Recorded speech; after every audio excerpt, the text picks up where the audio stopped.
Right, everyone, welcome to the official Strongman podcast. This is episode 1. We're here in Shane Flowers' barn today, down in Dorset. Mm-hmm. How are you, Shane? I'm all right, yeah, I'm doing good. I'm pretty cold. Yeah, it's not great. So, let's start. We got Brits coming up. Yeah, so... How far out from Brits are we? As of today, we are 6 weeks out. So, obviously all the athletes know the events. I don't think they're released yet publicly, but we're all training for that now. So 6 weeks to go.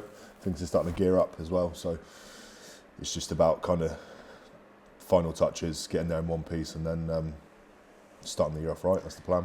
Have you got any clues you can give us on what the events are? There's a deadlift. Yeah. What have the people been training on Instagram recently to maybe give the fans some clues?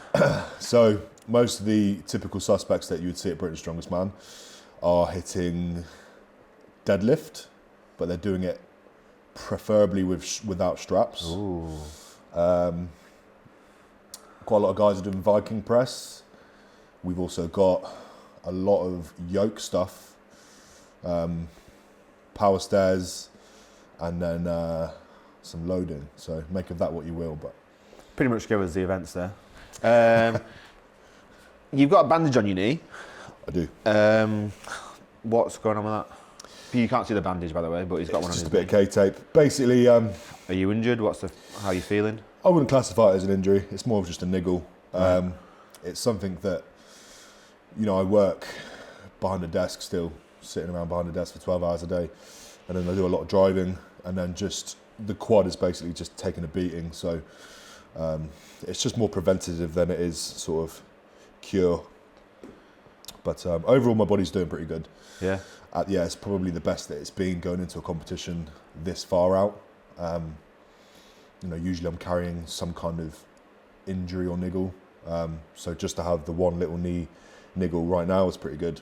Hopefully it doesn't sort of get any worse. This is going to be your third Britain's Strongest Man.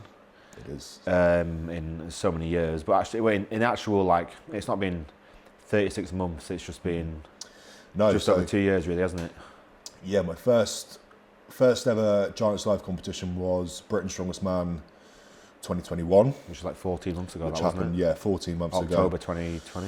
Yeah. 2021, sorry. 2021. That was purely just because the 2021 season was sort of muddled up and it was back to front because of COVID and all the rest of it. So, yeah, Brits 2021 was back in October. And then we had, I think, 4 months before Britain's 2022. And then obviously we've got Britain's 23 coming up in 6 weeks. So yeah, this will be my third Britain's Strongest Man in 14 or 15 months. Pretty crazy that. You've done a lot of high level comps very quickly. Tell me more about your journey going in, who were you before Strongman? What kind of athletic background did you have? What kind of titles did you have? I know you're a powerlifter, but tell me more about that. Yeah, so in terms of strength sports and gym and weight training and stuff, the only other sport that I've done is powerlifting. I started that in 2014 as a junior powerlifter. Back then it was in the GBPF, which is now just called British Powerlifting. It's the IPF affiliate. That's how I met our friend Luke Richardson. Did powerlifting for a bit. The thing is, when I was powerlifting, I was always told that I'd be better in strongman. But just at the time, where I live down in Dorset, it's an isolated area of the country, there was nowhere to train strongman at all. And to train strongman compared to powerlifting, it's a lot more difficult. You can train powerlifting in a commercial gym, whereas you can't train strongman, really. Yeah. Why did they tell you you'd make a better strongman? What was it about you that lent that way more to their eye? Just the way that I'm built, I think. I'm 6'4", 6'5". I used to compete in powerlifting in the under 120 and the under 125 class, depending on which federation I was in. So I was quite long-limbed and gangly. If you see the way that I squat, it was very low bar, pitched forward, and I was basically just good morning it. So I'm never really much of a squatter. I've hit some okay numbers, but in terms of powerlifting, elite level, I was just miles off the pace. And then it's the same with the bench. You watch me bench, my range of motion is just ridiculous. So the only real lift that I was good at in the sense of powerlifting was the deadlift, which is why that's how my sort of transition started. I was powerlifting. I started getting fed up of powerlifting just because it hurt. Right. It hurt my shoulder. I had a car crash back in 2017 before a major competition. Like a bad one. Yeah, we were actually on our way to training. So we had the barbell loaded in our car. We were off to Bournemouth, which is about a half an hour drive from here. And someone just pulled out in front of us when we were doing 60. And my brother at the time was driving. He's managed to swerve out the way, but we've still made contact, and it was a hard impact. And I'm sat in the passenger seat with my hand sort of out of the car. Right. And obviously I can see that we're about to crash. So I've brought my arm in like that, but then as I put my arm in, the airbag behind me's detonated. And it basically, I just remember my arm was on the other side of the car almost. And it torn all the labrum in my left shoulder. Oh shit. It's a pretty bad injury. So I was 2 weeks out at that point from the biggest international show that I ever did. Yeah. It was the 2017 Commonwealth Championships. Right. And I'd booked tickets to fly down to South Africa and do it and all the rest of it. So, you know, I wasn't gonna pull out of that show. So did the competition, did good, but then I just basically wrote myself off for a year. My shoulder was jammed up to the point where benching was a no-go. And I haven't really been able to bench properly since. Right. Low bar squatting, just getting into that position, was a no-go. And then after that point, I sort of lost the interest in it. I sort of lost the love for it. Transitioned more to just kind of deadlift only because that was all I could really train. And then, that was really pretty much it for powerlifting. Did you have a bad shoulder before that, or was that where the bad shoulder started? You said it hurt your shoulder. It hurt my shoulder quite a lot. I had scans and stuff on it, and they could confirm that there was a torn labrum. That's pretty much where we identified the shoulder issues started, and then since then it was just, when you got a torn labrum, it's not so simple as just having that one isolated injury. It's the knock-on effect that it has. Your body starts to compensate. I was getting issues with my neck, my trap, into my lat and stuff like that, and powerlifting in my head wasn't worth it anymore. It just wasn't worth the pain. No. You know? So you went for a gentler sport like Strongman. Yeah, the story of Strongman is Hold weird. on, before we get to the Strongman though, what were your best powerlifting lifts? What was your best ever total? What was your best lifts? Best total, this is not going to sound impressive to be honest with you, but the best total that I did in competition was 837 kilo raw. Okay. I think I squatted... Raw with wraps or without? Raw, this was raw with wraps, yeah. Okay, yeah. This was in the... The best kind of raw. Yeah, this was in the ABPU at the time. All right. So I hit a 322 squat, I think it was. Nice. That was after the shoulder injury, so I was pretty limited. 227 bench. 500 pounds. Yeah, and then my best deadlift, can't remember what it is in a full power.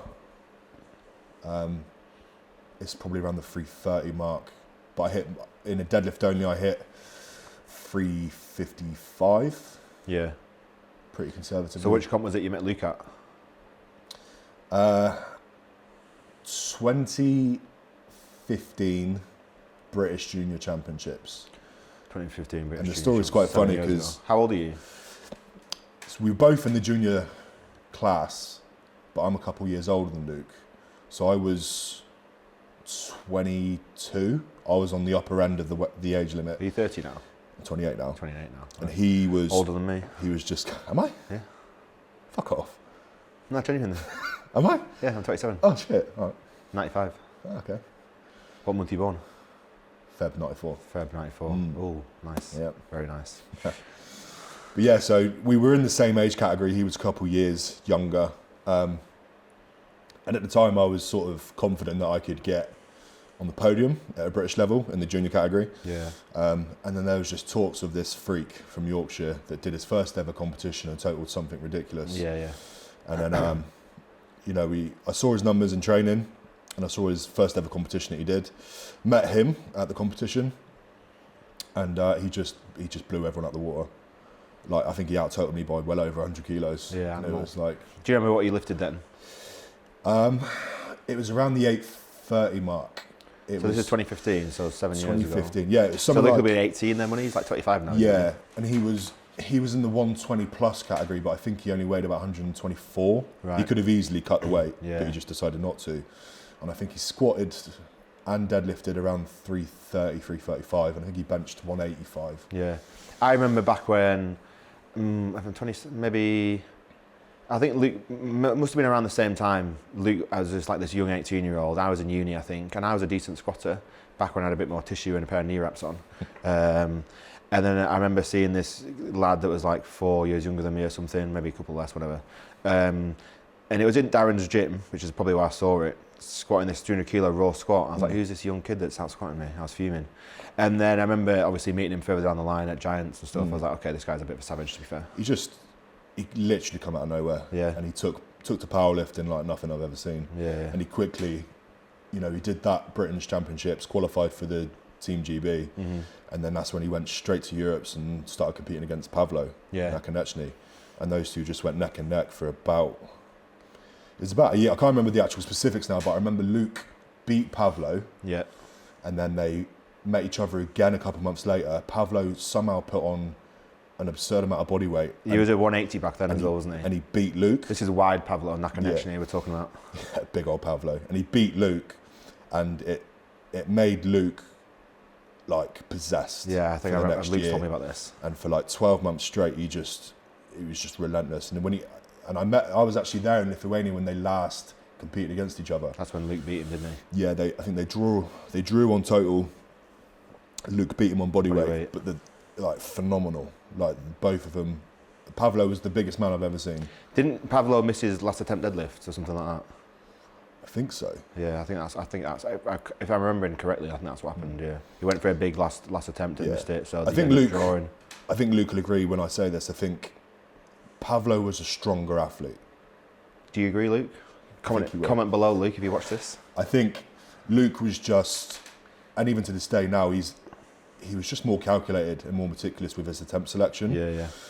Pavlo had more kilos to give. Yeah. I think Luke, even though Luke makes his lifts look easy, like his 403 squat. Yeah, Unbelievable. But I remember asking him, like, what did you think you had? And he goes, if it was 405, he'd fail it. Yeah. You look at him and you think, how's that even? He's moving. Some people are like that. If you're more fast twitch, it's either it's there or it's not. Yeah. Whereas some people can grind it all day. If you don't have the ability to grind, then you're always you'll fail it. You'll smoke it until you fail it, basically. I think I'm probably in that category as well. Yeah. But I think Luke would agree that Pavlo was probably the stronger man in the day. He wasn't the better powerlifter because Luke won, but in terms of just brute strength, Pavlo was the better man. But it's cool to see him at Giants Live now, absolutely tearing shit up, basically. Yeah. To put it gently, really. Like his deadlifts this year have just been crazy. Like he's not been there at the 505. He got it to his knees or like patella or something last year. I think hasn't he been ill 2 occasions now? Both. Yeah, he told me before the deadlift champs this year that he was ill and he'd lost loads of body weight and then just went out and stormed it. He won. That's when he won, wasn't it? He won. Yeah, he won that. No, the World Open he won, didn't he? And then Mitchell won the World Tour Finals. Yeah. The World Open is on with the deadlift champs. Right, so fast forward a couple of years, when does Strongman start getting on your radar or something like, right, I'm about to start this sport now? How did that come about? We were in the middle of lockdown. So 2020 or 2019? Yeah, end of 2019, 2020, it was all starting to kick off. Well, it was April 2020 went into lockdown, wasn't it? Yeah, and at the time I was not powerlifting full power anymore. I was still sort of dabbling in the deadlift only. And Fit Expo 2021 announced that they were doing a deadlift championships. I can't remember what it was. It was just like, I hit 420 in the gym. Okay.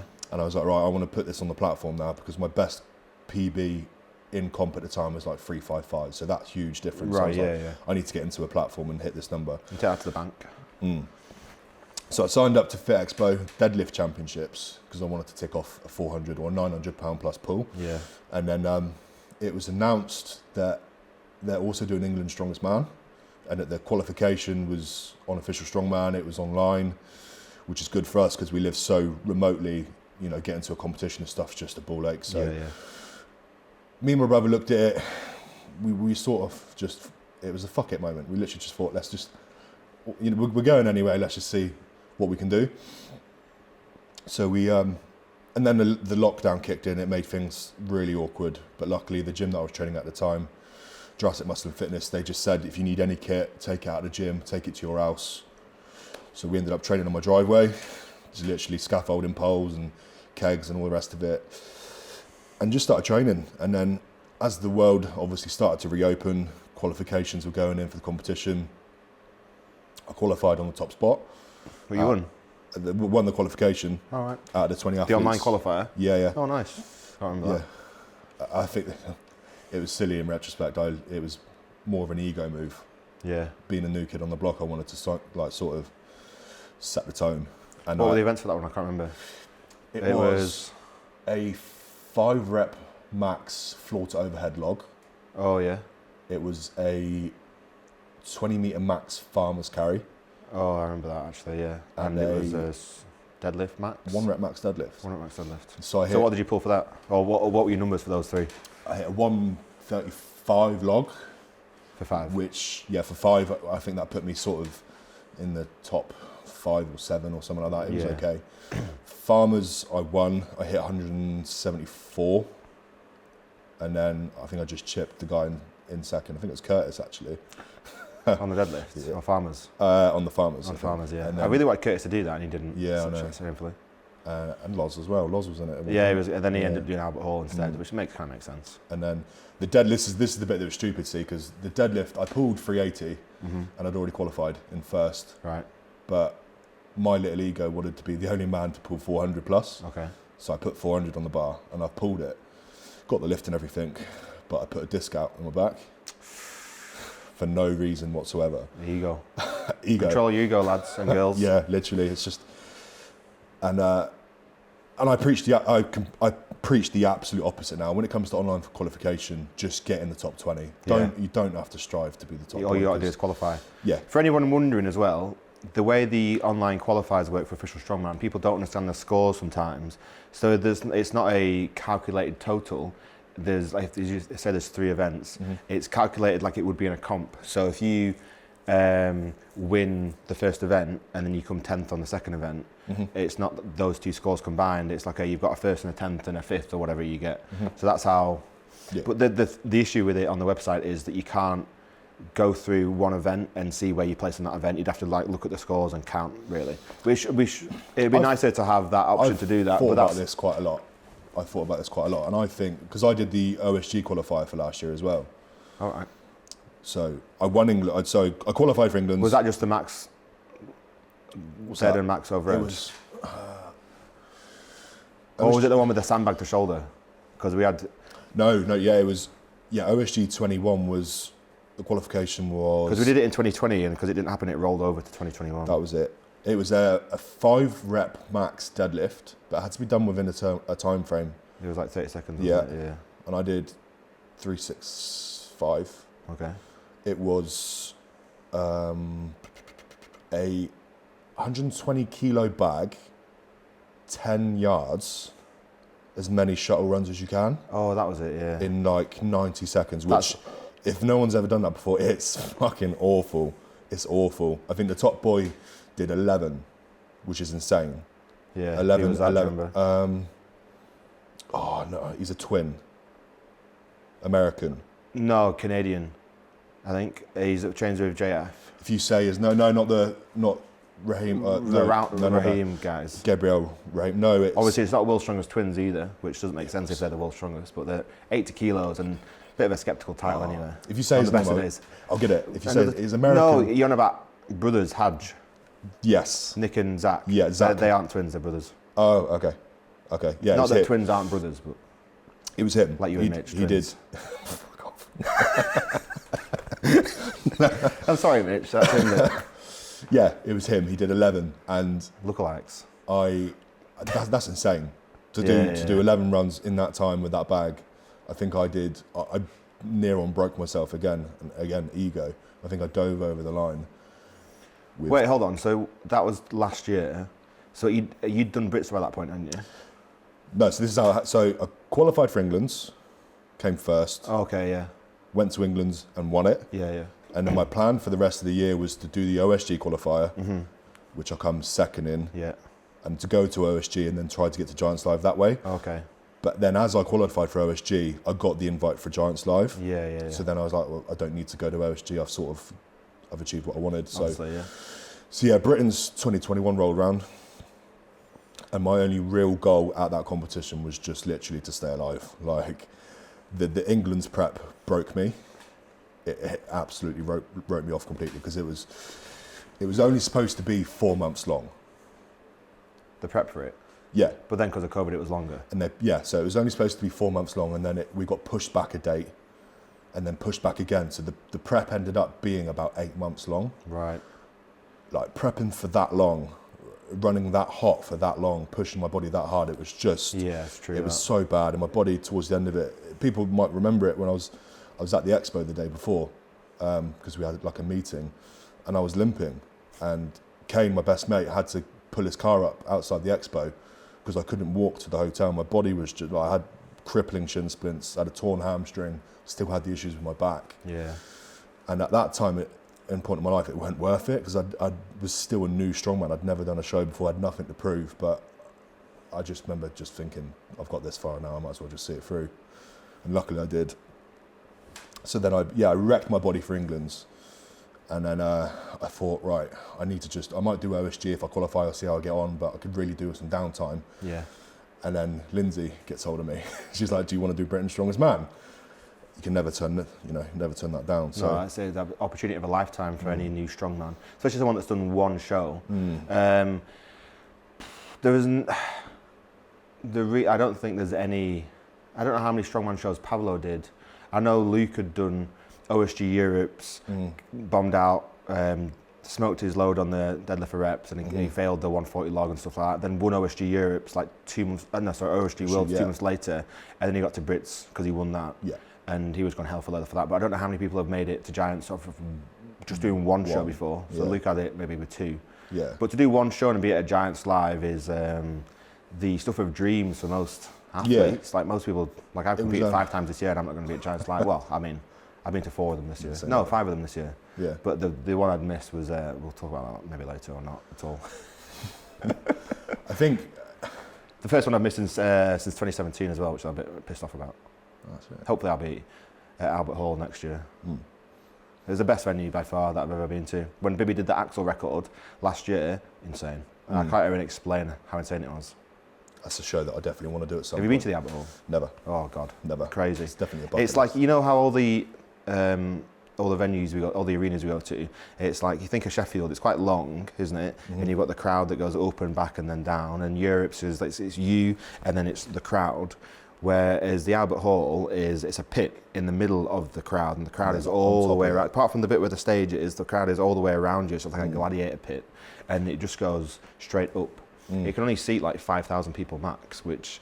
Don't they have like certain acoustics and stuff that it's just the noise? Yeah, pretty much, yeah. So like you've got these big, I don't know what they are, they're like kind of dome. Oh, like the cloud things. looking. Yeah, things on the top which like bounce the acoustics back down, whereas usually that's where sound gets lost and it kind of just travels, but if it bounces back down. So like when Bibby got that record, it was just so loud. They measure, the Albert Hall measure decibel. They have a decibel meter, and it's obviously like a music venue. It's like the most prestigious venue in the entire country.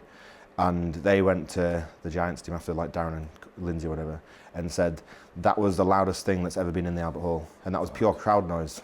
Shit. Bibby getting the Axel record, and to be in there, you could feel the tension, like it was electric. I was supposed to be there, not as an athlete. Yeah, I had tickets to go there to watch it. Yeah, I wish I did. It's definitely a bucket list thing for me to go to the Royal Albert Hall, for sure. Yeah. So you've qualified now. You've got the message from Lindsay, who, by the way, is one of the single points of failure for Giants Live. Her and Nev. What was going through your mind when you got that invite? I had just jumped on board with Shane, my coach, because I realised from my previous prep that I just need guidance with this. I can't... Wasn't Mitch already with him then? Yeah, like my brother Mitch was already with Shane, so I had a good insight into what Shane's coaching was like. Yeah. I was already a fan of it, and I had a brief conversation with him after I won England's, and that's when I definitely made my mind up. Because he was at England's that year, wasn't he? Yeah. Yeah, I wasn't there that one. He gave me a bit of feedback that I could really have done with. So basically, after the competition, without sounding like a dick, everyone was sort of blowing smoke up my arse. Shane was the first, and I think he was the only person that really come up to me and he goes, "You're not happy with that performance, are you?" And I was like, I'm glad someone's finally said it, because I wasn't happy. Even though I won and I was happy with the result, I wasn't happy with my performance. Yeah. I bleeded so many points, and Shane was the only real person to identify that. Right. And that's the thing I love about Shane, is that he's just so brutal and blunt. Yeah. So yeah, jumped on board with Shane, going into Britain's 21, and we came to the conclusion that it was better for me to undertrain than to overtrain. It'd be very easy for a person going into Giants Live for their first time to think more is better and to really kind of, do as good as they can or do as well as they can. But that's when things like injuries and stuff are happening. And then when I was already in a pretty bad way physically, we just needed to get to the competition, enjoy it, learn.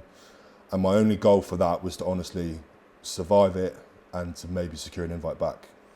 So that was October, wasn't it? 2021. Yes. So how long? When was your first strongman session, and how long was the gap? Obviously, we can figure it out. But how long was the gap between your first strongman session and doing a first Giants Live comp, in like months or years?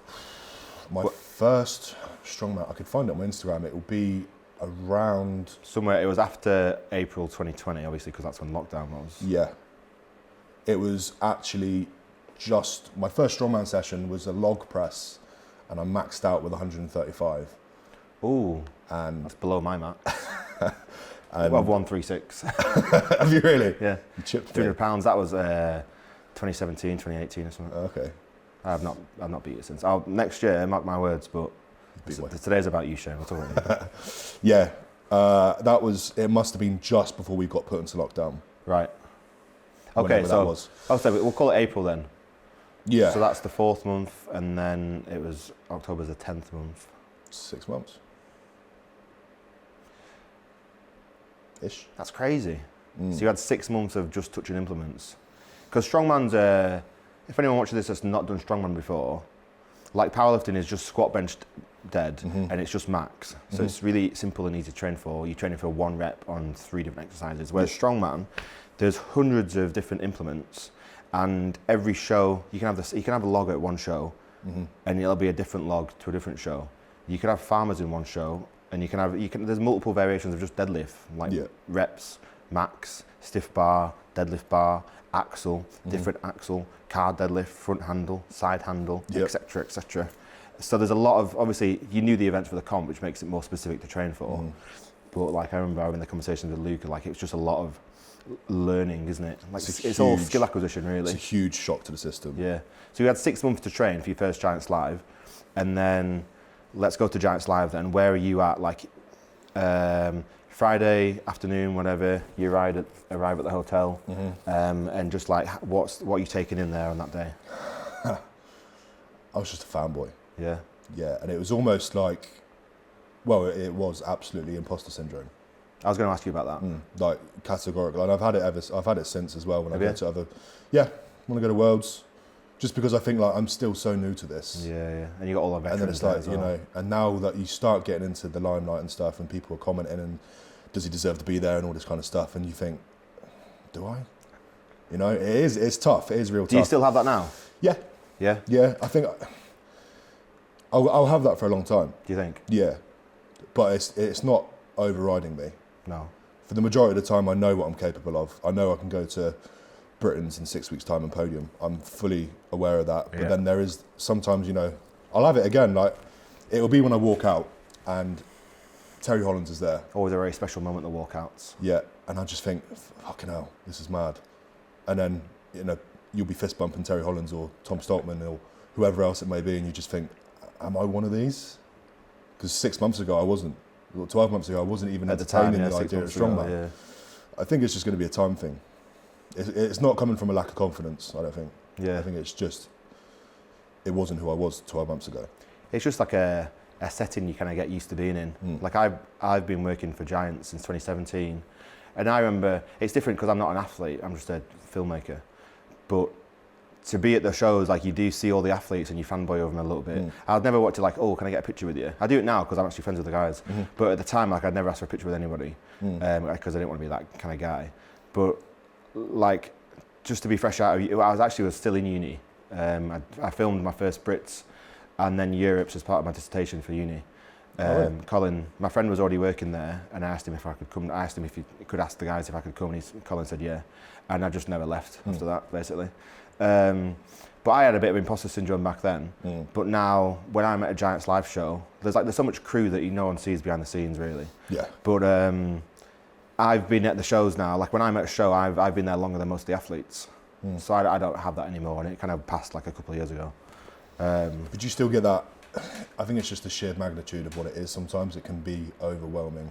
Yeah, I had that. It used to be like a really sensory experience for me, but now I was with Tommy Fury the other day.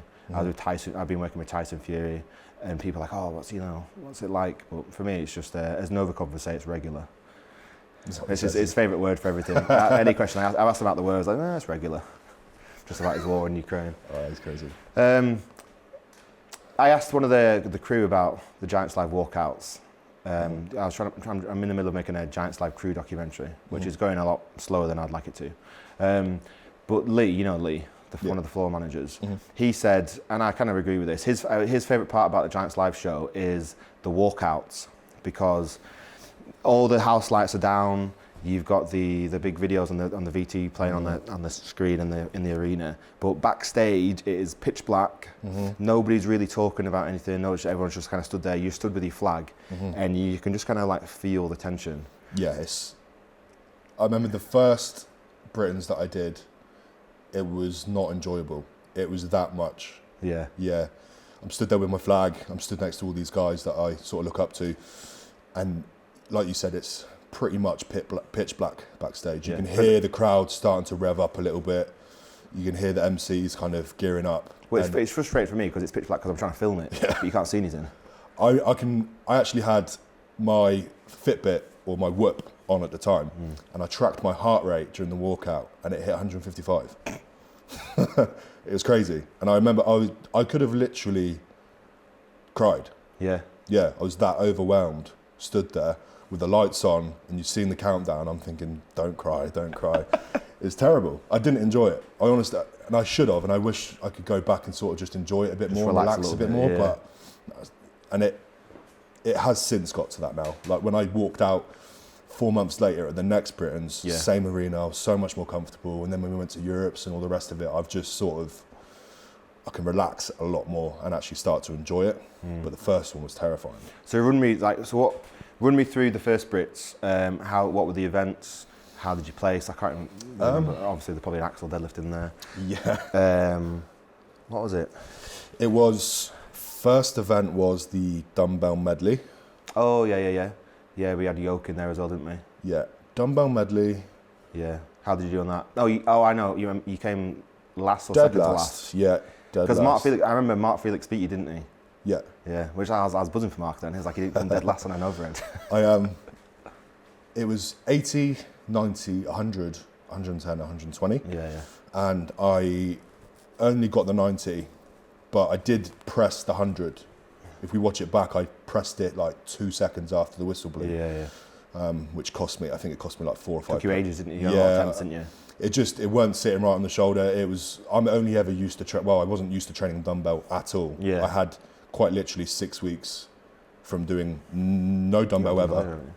It's over there, that big yellow one. Oh yeah. I literally went from never training a dumbbell before to 6 weeks later trying to get it up to a Giants Live standard. Yeah. And different dumbbells, different shapes, different rack positions. Exactly, yeah. It was brutal. I couldn't get it right. That's a big, you call it, was that circus dumbbell we call it? Monster? That would be... We call it circus dumbbell, don't we? Whereas the ones at Giants are the globes, I don't know what we call they're not completely just a monster dumbbell. Spherical, they're like the... More like, oblong.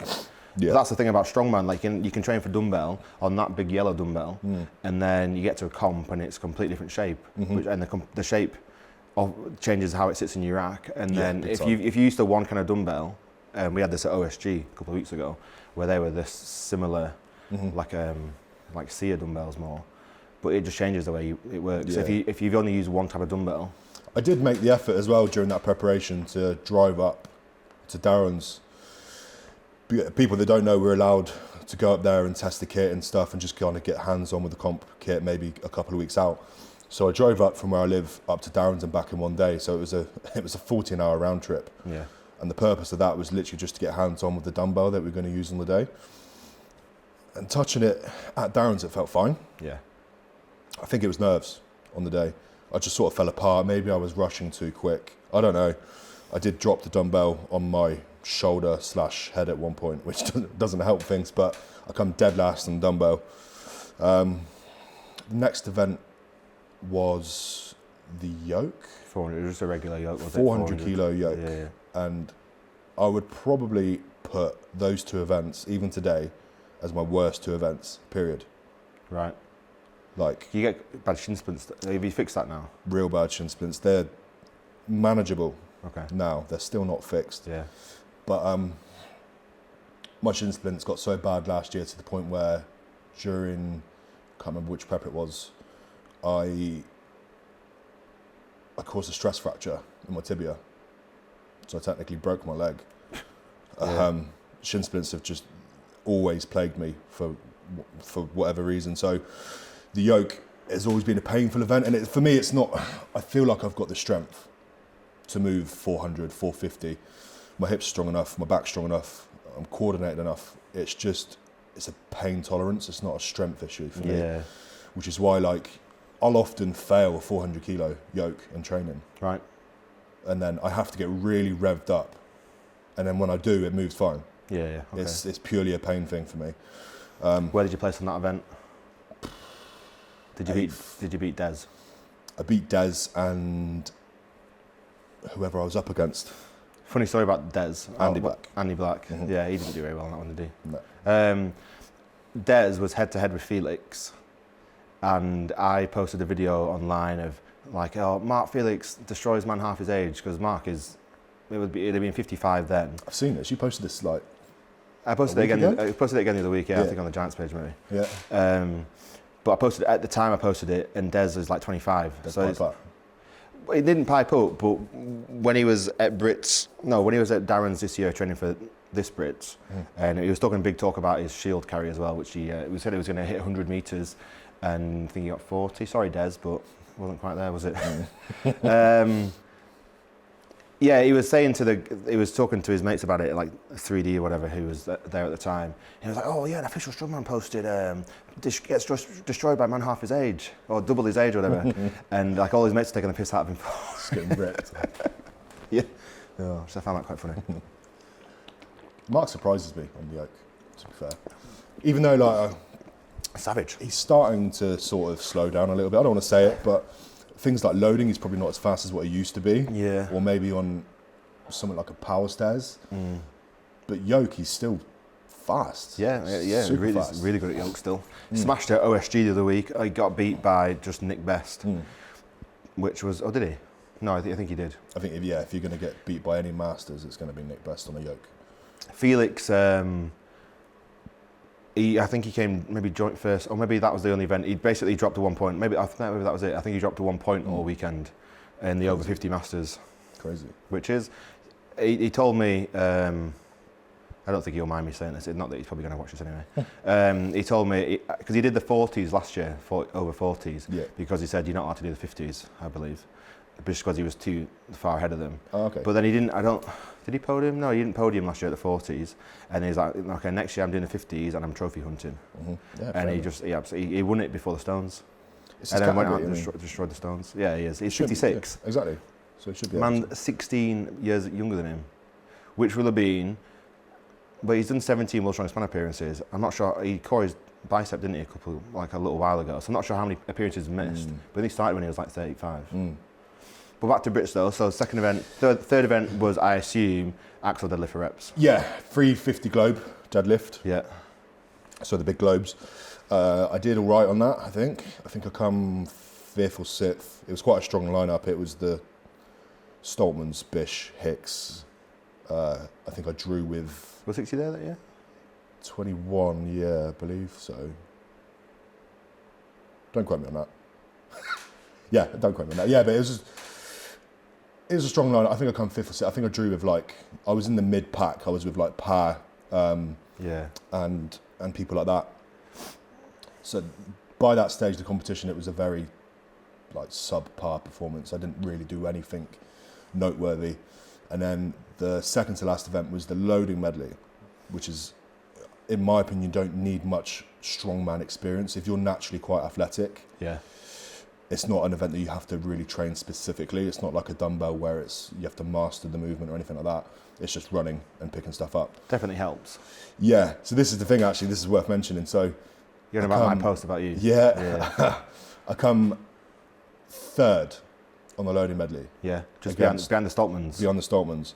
And I remember when I did it. Stoltmen. Yeah. I remember when I did it, I thought, that's going to be tough to beat. Because in my head, I was flat out. Yeah. Good foot speed, I didn't stumble, didn't fumble anything.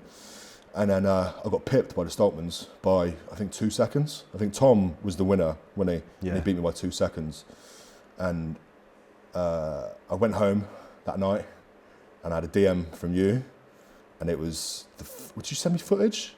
I think you either sent me the footage or you said, listen, you lost 2 seconds. Because what I was basically doing is picking up the implement, running down the course, loading it, running back, and then running the full way back around the implement, re-picking it and going. And it was a comparison. That was it. You sent me the video. And it was you against Andy Black. It was me against Andy, and Andy was doing it right. He was running back to the implement, just turning at 90, picking it up and turning again, not running the whole way back around. And I did that for all 4 or 5 implements, whatever it was, and I lost about 2 seconds. Exactly. I remember posting that, and actually because it was vertical, when I cropped it in the caption, I was like, if you could look at Shane compared to Andy, but in the video you couldn't actually see Andy. But obviously I've watched it widescreen on my computer, posted it vertical, but nobody could actually see what Andy was doing. So because I was happy with that. The way you do that is, if you go all the way around and you pick it up from the back, compared to going sideways and loading, you're already like an extra metre down the track. So if you go sideways, you're a metre down the track, and that's 1 metre less you have to cover. You beat Andy in the race, but you got back to the implement well before him. And we set off at the same time. And you were setting off at the same time every time, and the Stoltmen didn't do that. Oh, did they not? I don't think so. Off memory, they didn't do that, which means they could be faster as well. Yeah. But it just like Tom is obviously 6'9". Tom and covers the ground at a ridiculous rate. Yeah. Probably does a stride less than everybody. And even with, I think people sometimes forget how fast Luke is. You think of him as this, massive log presser, which is probably the best in the world. I think he weighs in it. He's got to be the best part of 170 on the day. He's a 165 at least. Yeah. And you think, that those qualities alone. If I told you there's a guy out there that's pressing 225 or whatever he is, and he weighs that much, you wouldn't necessarily say that he's one of the fastest strongmen in the world. But Luke is blisteringly fast. He is. They both are. Yeah. The thing is, right, this is something I talk about this a lot. You just said it then. Everyone talks about Luke as being one of the best log pressers in the world, if not one of the best. Well, he's definitely in like the top 3 bracket. Yeah. Bibby's got the record for now. Obviously, Luke is just behind Bibby on that. Who else is up in that category?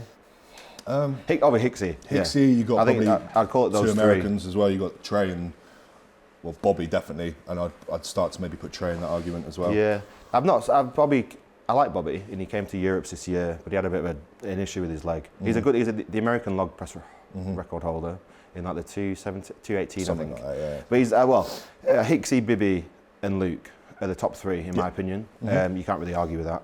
Hicksy is one of the strongest statically there is to go around. But nobody says that about Tom. But then at the World Tour Finals last year, they both got joint on the log for reps. However, Luke they both got 9, which was the world record on the 155 log for reps, which was Big Z's record. Luke hit a rep, but it was like the whistle went when he was on his rack, and then he pressed it after the whistle went, so he didn't get the 10th. But nobody talks about Tom being the best log presser. But maybe that's because his max isn't that high. But for reps, like he's yeah, I think he would beat anybody 100%. else. It's strange how that works sometimes. You if it's light enough someone when you to got be the like the conditioning. best in an event. Yeah. That's the thing about strongman. Again, you can be the best at 1 rep, but over 60 seconds or 75, which that one was. He's just got the engine for it. How much time? Yeah, well, how much time can you stay between reps? How fit are you to go between rep to rep to rep to rep to rep? Yeah, definitely. Because 10 reps in 75 seconds, the rep every 7.5 seconds, which is hard with any weight, I think. Yeah, to go for the full time limit, and still have the gas at the end to keep going. It's difficult. Yeah, 100%. So then, The loaded medley was the fourth event. Which I got third on that, and then the final event was. Have you done a loaded medley since that and applied that technique yet or not? Yes. Yeah. I trained Worlds. loading medley for Worlds, and then training it now. Okay.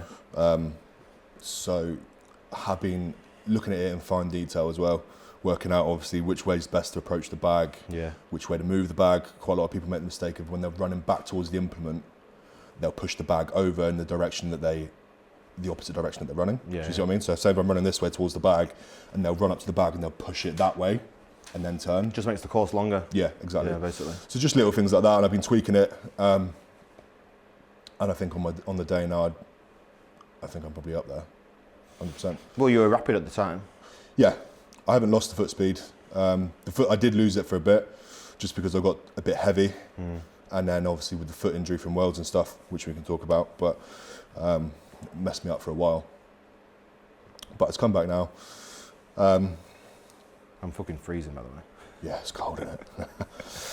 Yeah, so Brits did the loaded medley, and then final event was Stones, and it was the light set, and it was a very par performance again for me. I was just sort of blown out by that point. Come 7th overall. Right. And I think my saving... What time did you get? Wasn't impressive. It was mid-20s, 25. Right. Which isn't a bad time, really. No. But it's giant stone. The light set of stones, that's rapid. Yeah, I've since done it I think I did it in 20. Right. At Cardiff. So yeah, come 7th overall. I think the only saving grace of that competition for me was the loading. Unfortunately, we didn't have another competition between Brits 21 and Brits 22, so I was pretty much guaranteed the call back up, which happened in the end. And then we roll on to this year, so... So what was your first, like, what do you make of Giants Live? What do you think about Giants Live? What is, like, to people that have never been and just watch it on the live stream, or maybe have never seen it on live stream, like, describe what Giants Live is. Even the live stream doesn't do it justice. To be there in the actual arena, watching it all unfold I think it's incomprehensible. The atmosphere is ridiculous. Yeah. Sometimes you can cut the tension with a knife. When you're watching some of these performances, it doesn't do it justice. When you see, for example, Tom just more 200 stone with zero effort, when you see it in person, it's another level. Yeah. It just doesn't do it justice when you're watching it on the TV or on the computer or something. I've always thought that, like, when I watch on the live stream, or I've never watched it from the audience, and when I'm there, I am some of the time, obviously not during the event because you have to be away from the cameras, but like with the athletes, I'm as close to them as I am to you now, like with my camera. And then, or like from me to the rest of the room, like I'm not far away from it, so it's like really like the best seat in the house because you're so close to it. And just being that close, it's special, and you really get a good sense for it. Whereas in, like, being in the audience, some pretty mad stuff. Yeah, the only thing I wish I'd seen, it was before my time, was Eddie's 500. Yes. Which was Tom, the guy that got me the job at Giants in the first place. He was there for that. That was his show. And you wasn't there for Bibby's either? Or was you there for Bibby's? No, I wasn't at Albert Hall this year. Okay. I was there for Bibby's last year. What about his log? Yeah, I was there for... I've not missed a show apart from Albert Hall this year. Been to all of them. Can't get rid of me. All right, what would you... A question for you then. Okay. At the 2022 season... 2022 season. What is the number one thing that stands out in your head as like a wow sort of performance? Trying to think of something else, but the one that sticks in my mind has to be Wide Pavlo this year on the deadlifts at the World Tour Finals, getting 11 reps. Yeah. Because I think the record was 9 with Martins or something. Heinler. No. Yeah. Martins. Yeah. Maybe Heinler as well. Heinler did well at Europe's this year. Or was that last year? No, it was this year, wasn't it? We had a deadlift ladder at Europe's this year. Oh yeah, so last year at Europe's.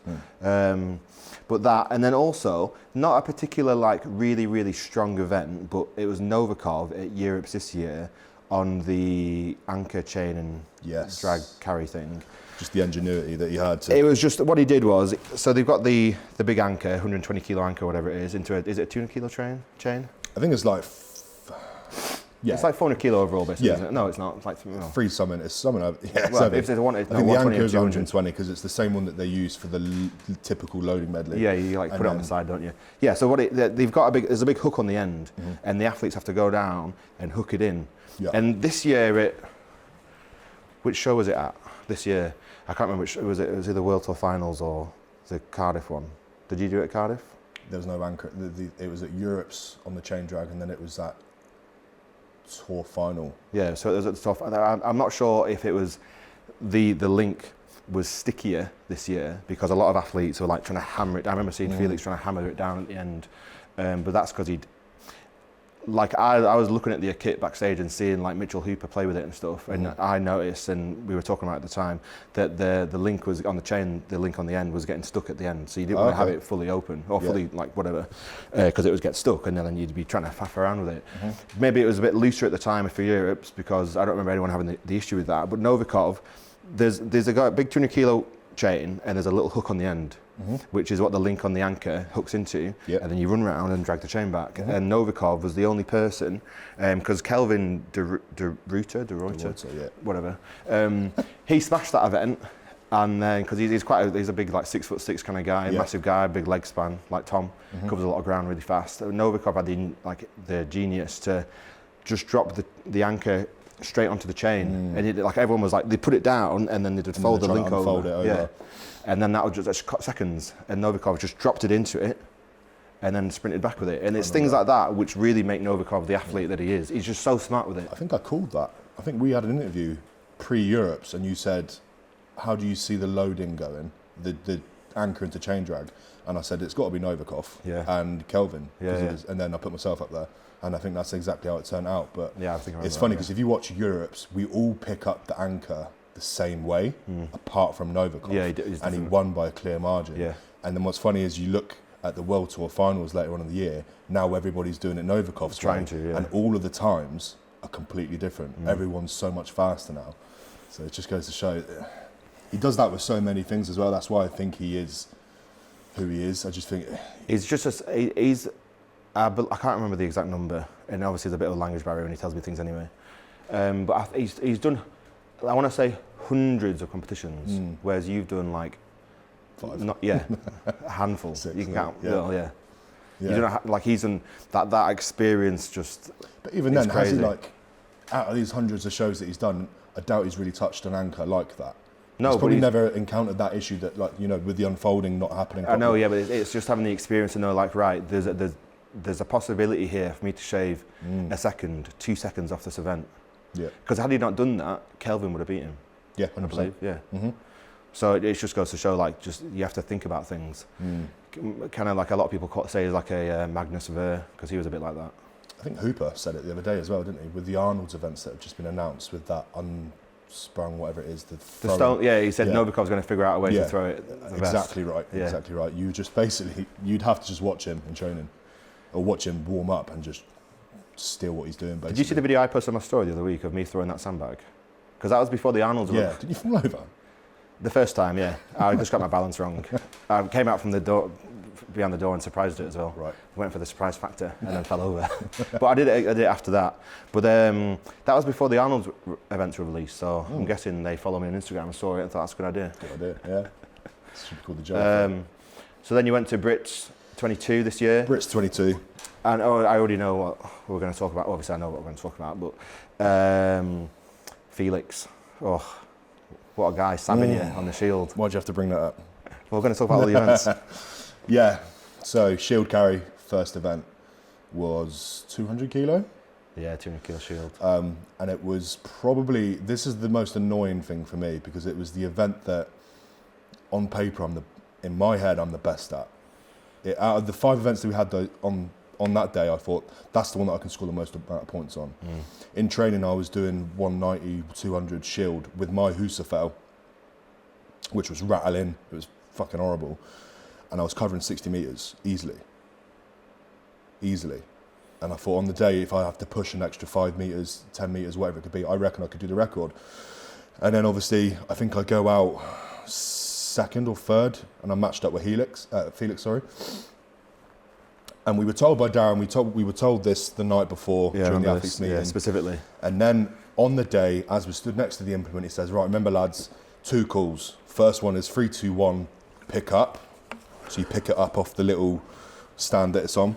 Yep. And then it's go. Yeah. And that's to avoid people, because what you can do on that event is, say me and you are going now, we pick up and go, I just wait for you to go first. Yeah. Because you're going to drop first, then I can just chip you, basically. Yeah, exactly. So that's why I understand why the rule was put in place, but what ended up happening is I've picked up the shield and I'm stood there. What the fuck was it? Sternum. And I'm stood there and I'm holding my breath because I'm waiting to move before I start breathing. Yeah. And then Darren's looking at me and he signals me to put it down. So I ended up stood there, I don't know what it was, it was about 8 seconds. I'm holding 200 kilos. Like a lifetime, really. Yeah, horrendous. And I looked to my left, and at the time I didn't realise what had happened. I thought something was going on. Mark's shields fell on the floor because I think he tried to hook his hands around it. And I said, Darren, mate, if we're going again, I need like a couple of minutes because I was seeing stars. He said, we're on a schedule, mate, you've got to go again. I understand it. Picked it up, got halfway down the course, and my legs are going. I'm just done. I get to the turn, I drop it. And I think Neil Pickup wanted to interview me, and I'm gone. I'm walking out. Foul mood. My head did drop. It did drop. And then the second and third event, it was a deadlift, and then it was an axle. And then I think at that point I was sort of 5th or 6th. I needed to really pull the magic out on the last 2 events, and it was throwing bags and Atlas stones. Yeah. And with the throwing bags, again, Stormed it. A pretty good event for me. And I think one of the things that sort of played into my favour is that I had nothing to lose. If I was sort of in podium contention at that stage, I might have been a bit more careful. Yeah. But we had trained it very well. We were training it sort of 3 or 4 times a week. The things that we were trying to really ingrain was that I should know as soon as the bag leaves my hands whether it's on the right trajectory to clear or not. That way I don't have to check over my shoulder if it's clear or not. You should know. And I paced out from the upright to where the bags were and sort of figured out the distance and all the rest of it. So instead of literally winging it, I had sort of a science behind it. And I literally I threw him over. So you look over your shoulder, do you? No. No, but I mean, you would be looking over your shoulder to look. Whereas I asked that because like the way, when I've spoken to a lot of people about doing sandbag throws, the comment, well, the best way I feel like to do it is when you're playing golf or baseball, when you hit the ball, that's right in the middle of your swing, basically. You follow through with it, which is like when you throw the sandbag, you let go there, but you follow through to here. So instead of looking over your shoulder, you're actually looking straight above you, and you can see the bag go up, and you can see it going over. So it's just like you follow through, you see it leaving in the right line, and then you go to the next one. Whereas Tom was quite slow at that, and he wasn't quite sure. Yeah. And he was like, is it going? Yeah, okay. But even then, I think you can still lose time if you're just even following it up over, because your next thing is going down to the next one. So if you're constantly up and then back down and like that, you can quickly get disorientated. Yeah. But if anyone's struggling with bag throw, I think following through with the swing and watching it, like whenever I do bag throw, following it through and watching it go up. Yeah. Like it's following through with the movement, and it's helping like launch the bag up higher. Yeah, 100%. I think. Not that I'm amazing at bag throw, but it makes it better. If you watch my bag throw back, you'll see that some people pick it up one-handed, some people pick it up 2. I tried which one. I figured out which one works best for me, and it's just to grab it with both hands. I take one big step back and I'm straight in. I'm not taking a double swing.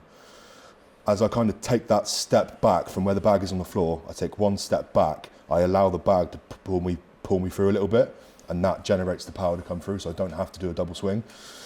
I gave you some tips on that, didn't I? You did. What was the tips I gave you, and how did it work? You taught me the Tommy step. I'm going to butcher his last name. Yeah. Lavelle. Yeah, Lavelle.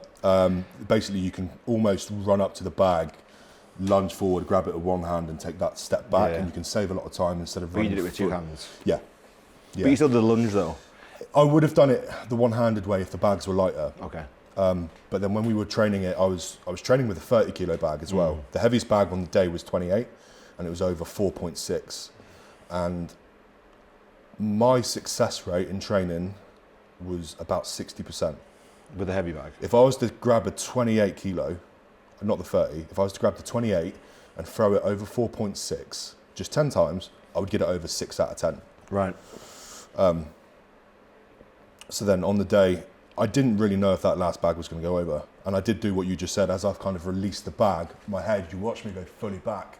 And I've got a snapshot in my head, I can remember it clear as day. I'm looking straight up at the upright and the bag just clips it and falls over. And then I just go full psycho and I'm sprinting around and stuff. But I think there's a moment before you go full psycho, because I remember, I can picture it in my head, you finishing that and you kind of stop and you run and just like cheer, and then you stop and you go again, when you realise you've just smashed it. Yeah. For anyone that doesn't, obviously, for anyone that's not seen it or doesn't know about it, Tommy Lavelle, the Tommy Step. Tommy is the 2019 under 80 kilo world's strongest man. And at OSG last year, we had bag throw, and he destroyed every athlete in the entire competition, no matter the weight class. He got the 17 seconds for 6 bags, which was a challenge I put to everyone at Brits. So was like, it? 17 seconds. You got 18, didn't you? 18 something, yeah. Yeah, Tommy got 17 flat or 17 something, and he won it. Tommy always wins events at OSG, but not in his category, but he wins it out of the whole competition. Oh, like the quickest. He did like it quickest farmers, wasn't it? Like 13 seconds. It was great. No, but like every year he wins like 2 events by being the fastest on all of them. Which he's just really fast. Tommy, when you're watching this, you'll love it. Yeah, I think sandbags as well. It's worth mentioning. A lot of people can fuck up the training for it. It's one of those things that it's so easy to recover from. It's not taxing. It's a good warm up. There's no reason that you shouldn't be chucking it in 3 or 4 times a week. Exactly. Yeah. And I just think it's time. If you throw a bag 10,000 times, you're going to be so much better off. Yeah, exactly. There are people that naturally lean more towards that kind of event. Like the strength acceleration. If you can move a weight really quickly and accelerate fast with it, you'll be good at bag throw. Yeah, the perfect case study for that is myself and my brother. The very first time I picked up a sandbag, I didn't have any thought process. I just threw it over. And looking back at it, it was a pretty technically good speaking, it was a good throw. My brother was someone that isn't naturally gravitated towards that kind of event. He would pick it up, he's overthinking, thinking about his swing, how many times he's going to swing it through. And, that's another mistake people make, like doing a lot of like practice swings. Yeah, I think a lot of it is just second guessing as well. Pick it up, drag it through your legs and just launch it. That's the best way you can do literally. bags. Yeah. Something else Tommy taught me that. It helps me a lot. I was concerned about the sandbags going into it. You smashed that event though, really smashed that. That's probably your best ever Giants Live event, wasn't it? It's the only one I've ever won. Right, it's my first ever Giants Live win. That's a big deal as well, to be fair. Yeah, and I did that event at my first ever England's as well. Okay, yeah. We did sandbag toss and I won that as well. So at the moment I'm 2 for 2. Ooh. So I'm hoping next time it comes up in a Giants Live event, I'm there again, because I think I know I can go faster. It's just whether I can be as accurate. I want to see it come back, but I want to see it head to head. Yes. Because you want to see a race. It's a speed event, and speed events work better when it's a race. 100%. Yeah. So before that Brits, like the walkout for the first Brits, you were bricking it, and your heart rate was 150 or something. Yeah. What was it like the second time round? Only a few months later, but you've got the experience now on your shoulders of the first one. Yeah. Still nerves. I always get nervous anyway. But it was so much easier. Yeah. So much easier.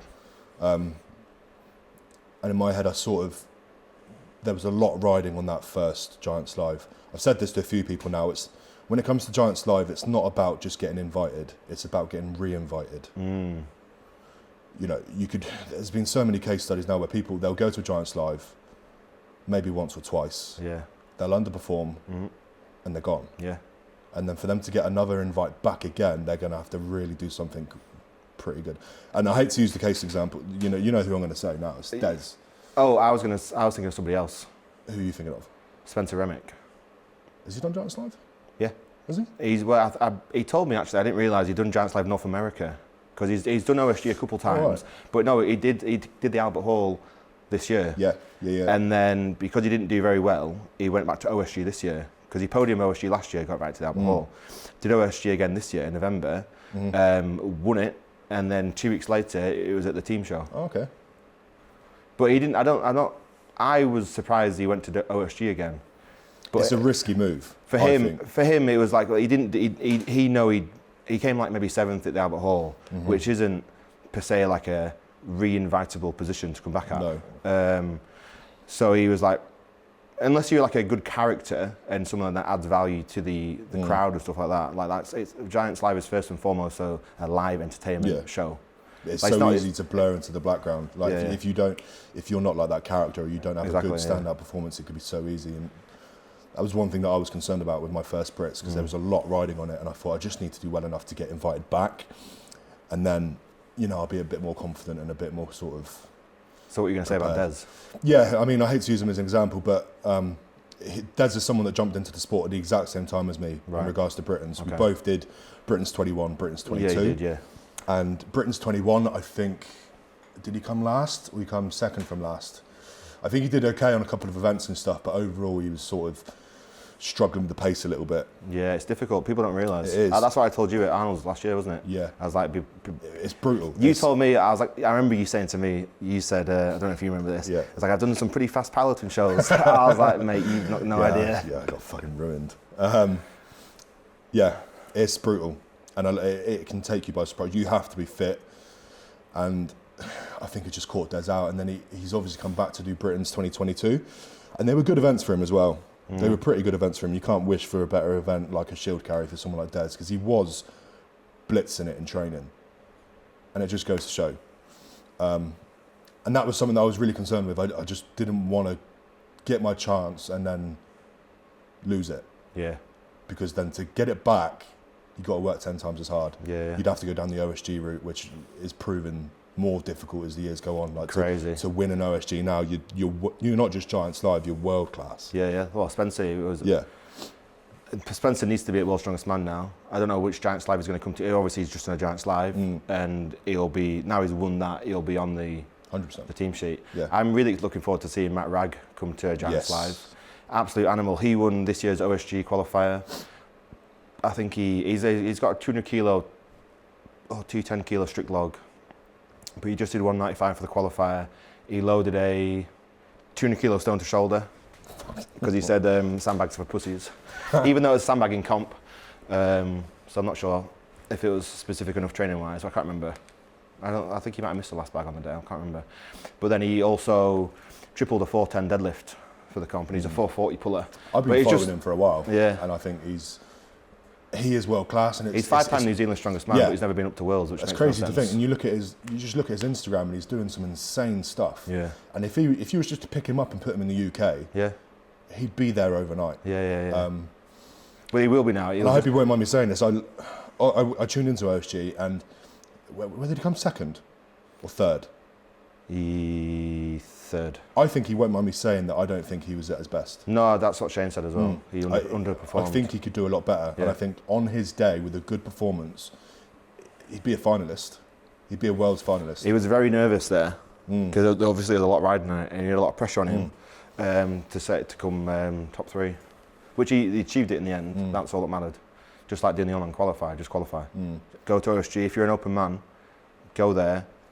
I mean, to make top 3 is hard. There was 50 athletes in the Opens men's, or just less than 50, because there are like a couple of dropouts, but there was supposed to be 50. But every class at OSG is stacked. To make it to the final gets harder every year, and to make it into top 3 gets harder. Even if you pick up some of the Giants Live athletes and stick them in that show, they won't make the final day. Nedzin didn't. Yep.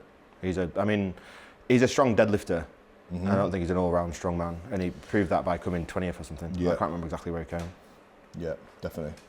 And I think, like my brother, for example, he's going to probably have to go down to the OSG route if he wants to get onto the Giants Live team with me. I don't want him to get gifted an invite because he's my brother. I don't think that's the way it's going to work anyway. But I wouldn't see that happening. No, it shouldn't be anyway. But Mitch is strong enough to get to Giants Live on a good day now. If he's for anyone that doesn't know, my older brother Mitch, 3 years older than me, log pressing 180, deadlifting 400 kilo, statically very strong. He needs to go down to the OSG route, and I don't envy him in the slightest because it's going to be hard work for him. But when he does eventually, and I know he will, when he gets down to OSG, he'll place wherever he places. If he gets the Giants Live, he would have thoroughly deserved it, and there will be no question mark on whether he should be there or not. Yeah, pretty much. He's a bit rounder than you, isn't he? He's not got the foot speed. Yeah, I mean, we look the same in the face. Well, people say I look like him when I get fatter. Mitch sits at around anywhere between sort of 170 to 185, I think the heaviest he's been. A bit shorter than you, isn't it, as well? A bit shorter than me. An endomorph, and I would class myself as more of an mesomorph. But, you know, it pays dividends when we train together. Yeah. So I bring him up dynamically and then all the rest of it, so. It's kind of how Tom and Luke work together a bit, isn't it? But they're both WSM finalist levels already. So what would be your advice to somebody that wants to be at Giants Live? Or somebody, maybe you could do somebody that wants to be at Giants Live, obviously probably win the qualifier, well, a podium at OSG. Yeah. But like more like specific advice. But like maybe someone that's qualified to a Giants Live, got the first show, from the experiences you've had, I imagine you'll maybe say things like relax and enjoy it more, enjoy the experience. It's all well and good saying that, but it's not going to happen. You're not. For some people it could, but no. But like, what would be advice to someone that's qualified to Giants Live? Say Matt Rag, like imagine Matt Rag basically. What would my? And then any future Matt Rags, and there's Jacko Shoewinkle as well, which is a bit of a savage, or a lot of a savage. What's your advice for them and anyone else in the future that's in their position coming to a Giants Live? What to expect? What to expect? You've got all the media stuff the day before, a lot of interviews with yourself, yours truly, and then the rest of the Giants Live team and stuff. Obviously, you've got the day, you've got the crowd, you've got, I don't know, sleep or whatever, like travel. Yeah. Obviously, you don't really have to travel for it, but like he's coming from New Zealand, Jacko's coming from South Africa. That's going to be rough. Yeah. Come out early, train on the kit maybe. You're allowed to. People don't know that, do they? Yeah, 100% train on the kit. Well, look at the list of events you've got first and foremost. If you have some pretty obscure events, like the shield carry, you can't really replicate that if you're training in isolation in South Africa or whatever. If it's a specific dumbbell, if it's a specific anything, unless it's like just generalised, you need to go and train on the kit, really, to have the best chances. And Darren, just get in contact with Darren. He's happy for anybody to come up to the gym and train on the kit. Stay at his house. Yeah. All you got to do is ask. People think it's unfair that people go there, but like literally all you do, everyone's invited there. No. Darren will put everyone up at his house. Yeah. Just say, I'm coming over, please can I stay at yours? And he'll be like, Darren's got, the Sadler Manor is insane. Sadler Manor. It was already on Google Maps. I don't know if he wants me to, I'm not going to say the name so everyone goes to his house, but it's not called Sadler Manor on Google Maps before you look for it. I think that's the first bit of advice is during your training, try and get as specific as you can with the kit. Yeah. When you actually get to Giants Live, you're going to be probably in a hotel the night before. A lot of meetings, stuff with the VIP things. Oh yeah. So you're going to have to do quite a lot of stuff in front of TVs and cameras. You're going to have to do quite a lot of stuff in front of the fans. It can be draining. My advice would be just to try and, for that you can stay as relaxed as you possibly, just try and stay as relaxed as you possibly can. It's a lot easier to stay relaxed during that. But when it's go time, you can't, in my opinion, no matter who you are, you're not going to be able to stay relaxed. Maybe one or two people can do it, but you're just going to have to anticipate a lot of nerves, I think, in my opinion. Giants Live shows are inherently very fast. You do need an element of conditioning. You have to be fit. But with that being said, you can pace yourself in the respect of mentally and sort of when it comes to turning it on and turning it off. In my opinion, don't be flat out 100% like a raging bull from your warm-ups for the first event and the last event, because that's a 3 to 4 hour period that you're gonna burn out. You probably end up getting to the third event and start flagging. So keep as calm as you can, go out and do the first event, come back. You've got no real time to be self-critical or reflective on your previous event. You just got to get ready, next event, get your kit on, try and stay relaxed, get as warm as you can, and you're out for the next event. And it's literally that process 5 times. It can be pretty brutal. And then manage your expectations as well, because I don't know of anybody that's done their first ever Giants Live show that's absolutely smashed it. Yeah. I can't recall anybody, even the best people. No. So. Like even Pablo last year at the World Open, the World Deadlift Champs, he was crazy. You could see crazy potential there, but that was the farm was into the chain drag, wasn't it? He fell over 4 times. Yeah, and lost his shoe and finished it with one shoe on. Yeah. When he was in the lead, like the whole way through, but kept falling over and just beat him. It's just consistency. And even if he was to do that, if he was to do that event in training, he wouldn't fall over 4 times. No. It's purely the competitive scenario and the situation that you're in, the adrenaline flowing, you're rushing. But if you just sort of slow down and be a bit more meticulous, you'll probably be faster. Slow is steady. Yeah. Wait, is it what's that saying? Slow is steady and steady is fast. Slow is smooth and smooth is fast. That's it, I always forget that one. But it's pretty tough to give specific advice to Giants Live because... What's the turnaround time between finishing an event? Obviously it helps if you go out last. If you do well, you go out last on the next event. Yeah. If you... which gives you more time to go warm up. Where if you do really badly, and then you get out first on the next one. What's the turnaround? Like average, it's like 15 minutes? 15 minutes. Yeah. So you're saying, let's say first event is, I don't know, deadlift. You're suited up or whatever you are. You do your deadlift, you're backstage, your suit's off. You maybe have time to hydrate, get some fluids in. You won't get food in. No. Maybe just have to stick to carb powders or some sweets or something. Yeah. But you are literally straight back into the warm-up area with your new kit on, say if it's, I don't know, Viking press. And you're warming up, and then you're straight back out. It's so fast, and it can catch people off guard. Sometimes you've got time to maybe get a little bit of quick physio if you really need it, but for the most part, the more time that you can spend backstage calming down, the better. If you have to go backstage, get your kit off, get changed, hydrate, have some food, get some physio, do what you need to do, your heart rate's just up all the time. The entire time. What are things that you would recommend for the athletes to do that would relax them between the events? How should they relax the easiest or the best? There's external things that you can do, such as music, maybe some supine breathing. Try and get the heart rate down. That means lying on your back, by the way. Yeah, try and get your heart rate down just as much as you can, but just be cautious of the time. Make sure that you've got someone handling you, so you're not constantly watching the clock, because that in itself is just stressful. Have someone that you trust that can watch the clock for you, say, 5 minutes, 10 minutes, whatever you need to do. And then just try and get your heart rate down. That's what Lee does as well, isn't it? Lee and Scott manage that. That's another thing with Giants Live. Front and back of house. When they come out to you and they say, you're on in 5 minutes, you are on in 5 minutes. Yeah. It's not 4, it's not 6, it's 5. So, and quite a lot of people probably coming up, maybe, the Matt Rags or whoever, if they've done New Zealand's Strongest Man or they've done some of a divisional show, it might not be like that. Yeah. When they say it's 5 minutes, usually it could be fucking 2 hours or something stupid. But yeah, when it is Giants Live, when they're 5 minutes, it's 5 minutes. So my advice, try and get the heart rate down, try and relax, but just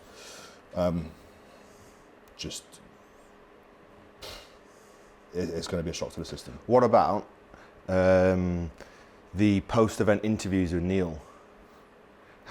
Because someone like talking on a microphone in front of up to 10,000 people can be quite a nerve-wracking experience. And I know, thinking of Matt specifically, he's quite shy. Yeah. And it's especially, I've got a piece of advice for all the internationals that aren't very fluent in English. The best thing you can say on the microphone... Do the Novikov special. Well, I don't know what that's going to be, but I'll tell you what mine is. I think I've seen Novikov do this, but I've seen all the internationals do it. The best thing you can do, especially to win the crowd over, is just say thank you. Like, thanks for supporting. Is that what you're going to say? He literally, like Neil will say, "Oh, Novikov, you did really well in that event. How did you feel it went?" And he'll just pick up the mic, takes the crowd and go, "Hello, everyone," and the crowd just goes mad for him. But he's got better English now. Yeah. A couple of years ago, he wasn't that fluent. But like, he'll do that, and then he'll say, like, I remember he gave a big speech about Ukraine and stuff, which obviously everyone's kind of supports him for that. But like other athletes that aren't very good at English, they just say they'll have a speech and you can't tell what they're saying, or they don't know how to hold the mic properly anyway, so like their voice doesn't travel through the speakers or whatever properly. But just saying thank you. And you win the crowd over, because then the crowd feel more involved. That was actually something that I was pretty nervous for as well. Yeah, because that's not what you think about. You think about going there to compete as an athlete, not talking on a microphone, like public speaking. It's terrifying. Yeah. I couldn't imagine. The other thing as well, like, you'll do your deadlift, you're gassed, the mic is stuck straight under you. Yeah, you're straight in. Yeah. And Neil or Kaz or whoever it is, I think they do a fantastic job, but you don't really have to answer the question specifically. Like, Neil could say to you, "How do you think that went? You looked pretty shaky or whatever." you don't have to give a very specific answer. People want to hear who you are as an athlete, and it can be very easy to do. I've heard it before. The perfect example was Paul Smith.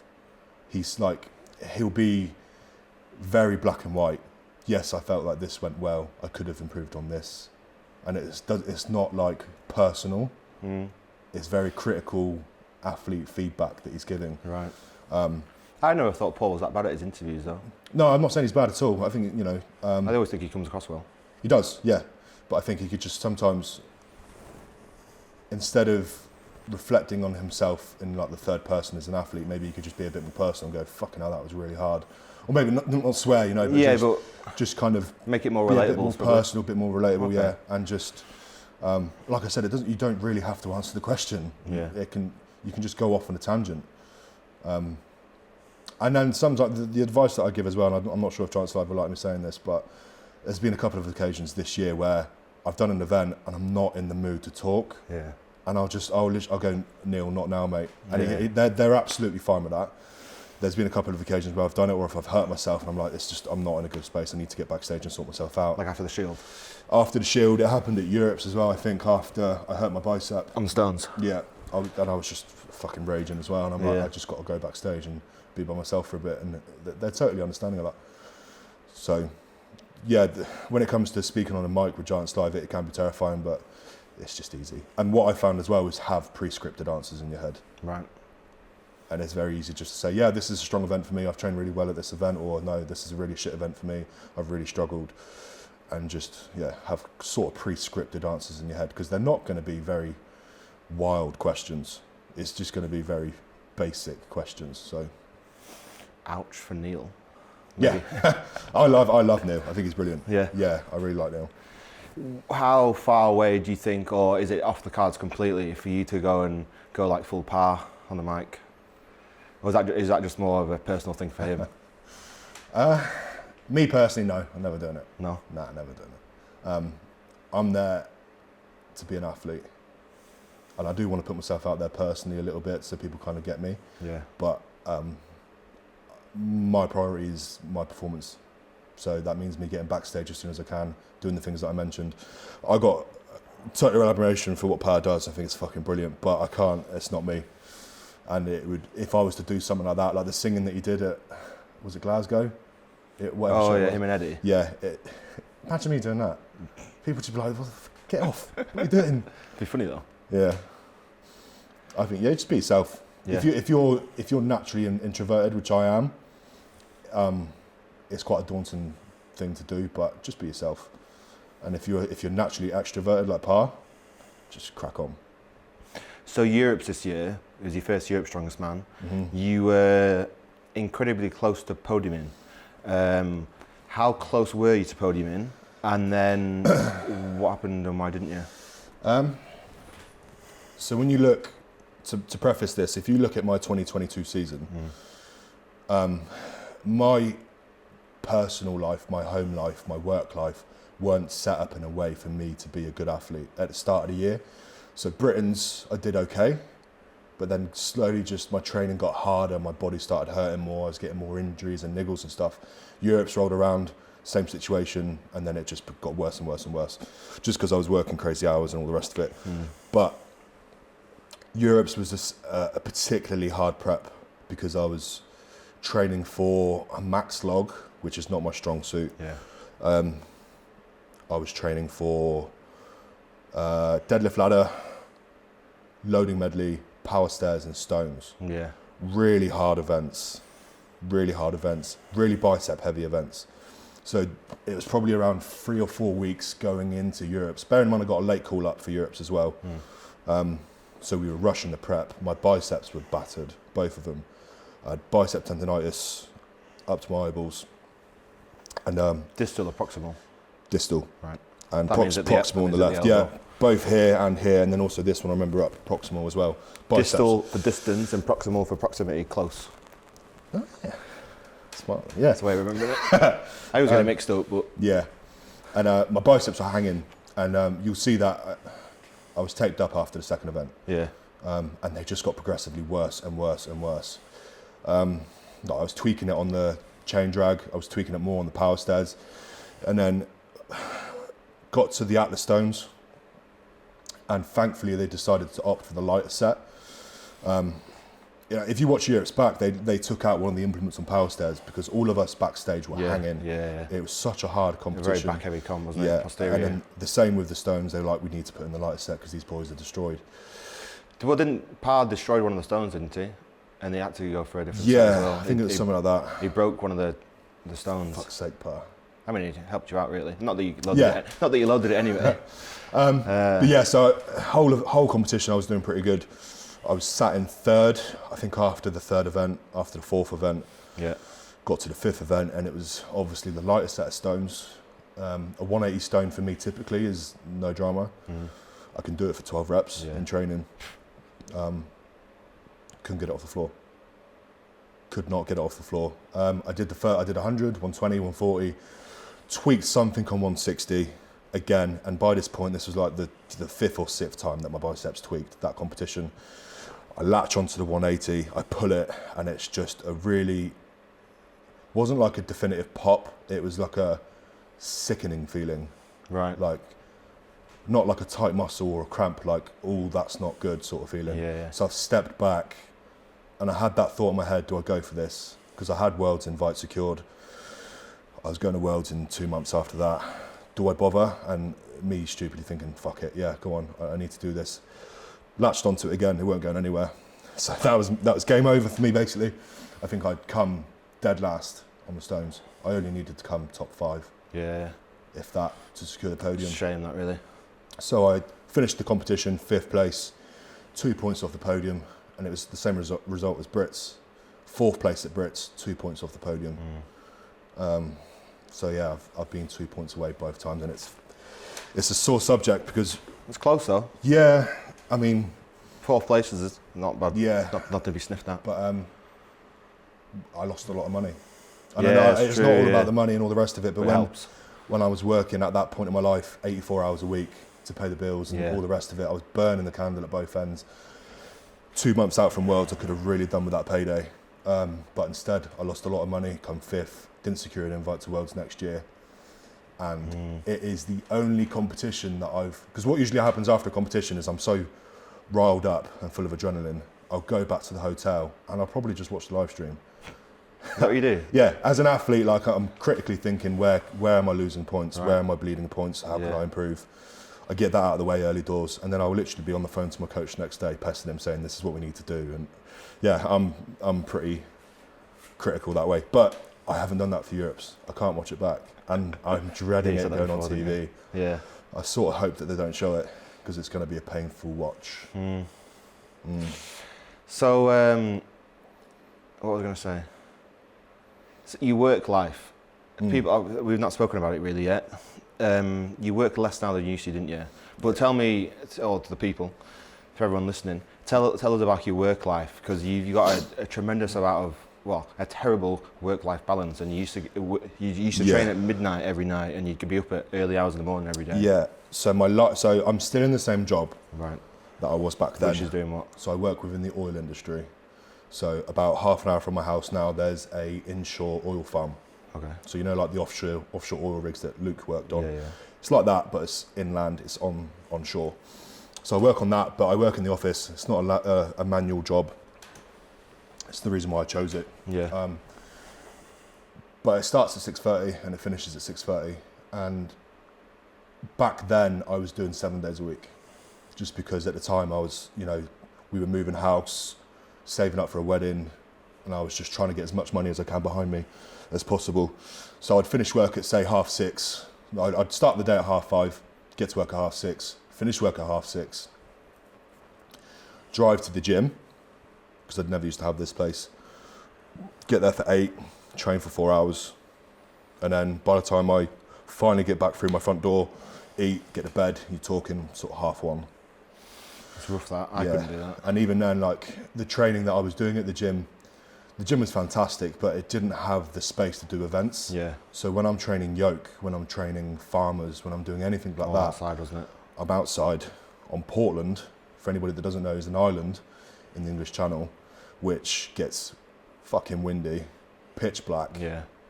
Don't matter if it's raining, don't matter what it's doing, I'll be outside at midnight using my car because there's no street lights. So lighting the road up with my headlights. And I did that for about 9 months, 10 months straight. And that was the period where I was sort of getting onto the Giants live scene, started doing well, did Britain's, did Europe's, and I was still doing that at the same time. And it was Europe's, it was the next day, I was just thinking, why has this happened? Why have I put so much effort into my training, to my nutrition? You know, I'm getting up and I'm putting in these crazy hours and risking literally everything for this. Why did my biceps do that? And I went into my coach, said, how much are you sleeping? And I'm like, 3 hours, maybe, like sometimes less, sometimes more, but mostly less. And then I was like, I need to change this. I can't do this anymore. And then that's when I started reducing my hours. And now I'm down to part-time. Part-time's still 30 to 40 a week for me. Right. How many days a week are you doing then? Is that still 12-hour days? 12 hours a day, 3 to 4 days a week. Okay. Because you're getting better sleep now. What do you think that says about your mindset, and what do you think takeaway lessons are for people that say they don't have the time for, like loads of people, like most people that don't go to the gym say, oh, I've not got the time for it. It's bullshit. Make the time. I'm not going to quote Molly May and say that everyone's got the same 24 hours in the day. I was on FaceTime to her the other day. Was that? Yeah, fun fact. That's mad. Tommy was in the bath. We were talking YouTube. Tommy was in the bath and you're on FaceTime to Molly May? Yeah, he handed the phone to her. We don't need to get into it. Okay. But what she said, I'm not going to quote her, but what she says... She got a lot of flack for that. She did. But you got to understand what she's saying. Yeah. Not how she put it across. Exactly, yeah. You got to make the time. I wanted it. If you're just a recreational gym goer, you find Strongman as a hobby, you enjoy it, probably don't do that. I wouldn't advise it. It's stupid. But I knew that I had the opportunity to get onto the Giants live scene. It was there for the taking. All I needed to do was put in the work. And in my head, I thought that if I just work hard for a year, what could I achieve? And I think I put in about 3 years' work into 1 year. Yeah. It was a gamble. It paid off, thankfully. It doesn't pay off for a lot of people, but no. If the opportunity is there for you to take it, and you don't do everything that you can to take it, shame on you. Has anybody, since like this, your run through Giants, I'm interested to know, has anybody ever said that you were lucky? All the time. Yeah? Does that annoy you? Because before you go into your answer, one of my favourite quotes is, luck is where preparation meets opportunity. And that's, for me, that's how I can describe my Giants live job. Like, oh, you're so lucky to have a job that you can do this for. I sort of say the same thing. My mate Tom that got the job in the first place, like he was in my position doing what I was doing. And then he didn't last very long, and now it's my full-time job. I love Strongman through and through. I complete Strongman. All I think about is doing Strongman. And then when I'm not doing Strongman, I'm filming it, making videos about it. So like my life revolves completely 100% around Strongman. What's that quote again? Luck is where preparation meets opportunity. So you can have an opportunity arise, and then, but if you aren't prepared for that situation, if you don't have, like, if I was already like balls deep in filmmaking, and I've been since I was 12, but if I wasn't like that, Colin would never have called me up and said, do you want to be an online content creator for Official Strongman? And that was 4 years ago now. I sort of believe the same rhetoric in a way. I'd say you make your own luck. Yeah. That's what I say. Yeah. And like, if it's through effort, if it's through networking, if it's through, you know, being passionate about something, eventually you will make your own luck. Yeah. Or you'll make your own misfortune, depending on which way. Well, fortune favours the brave, they say, don't they? Exactly. And when it comes to, when you say, so the question is, has anyone ever said I'm unlucky? No, lucky. Has anyone said I'm lucky? Yeah, my brother. Yeah. All the time. All the time. I bet that rouses you up more than anyone, doesn't it? He does say it because he has not had the opportunities. But look at it this way. He's also not been prepared for them. I think, hold on, I'm interested to see what you say, but I've got a thought on that. The one person that you could say, that could say to you that you're lucky, I think can be your brother, because you both had it could have gone either way. Like genetically wise, from your parents, he could have been the one that was a Giants Live and World's Strongest Man, and you could have been the one that was a fat, sweaty grease ball that was trying to get there. Sorry, mate. Sorry, I'm only joking. No, he says it, but then I just have to look at him and he goes, yeah, you're right, I know, I'm only joking. But Yeah. we started at the exact same competition. Yeah. England's Strongest Man 2021. We had these same opportunities. Yeah. And if he won that competition... Where did he place? 4th. Right. 4th. Yeah. And at the time, that wasn't even... It wasn't known that it was a potentially a giant slide qualifier, but it wasn't set in stone. I didn't do that competition thinking this is my route to giant slide. No one did. I was not even thinking that far ahead. No. Why would you? That'd be crazy. No. And then any competition I've done since, I haven't thought far ahead. I haven't thought like, I'm going to do this because I want to go to Worlds.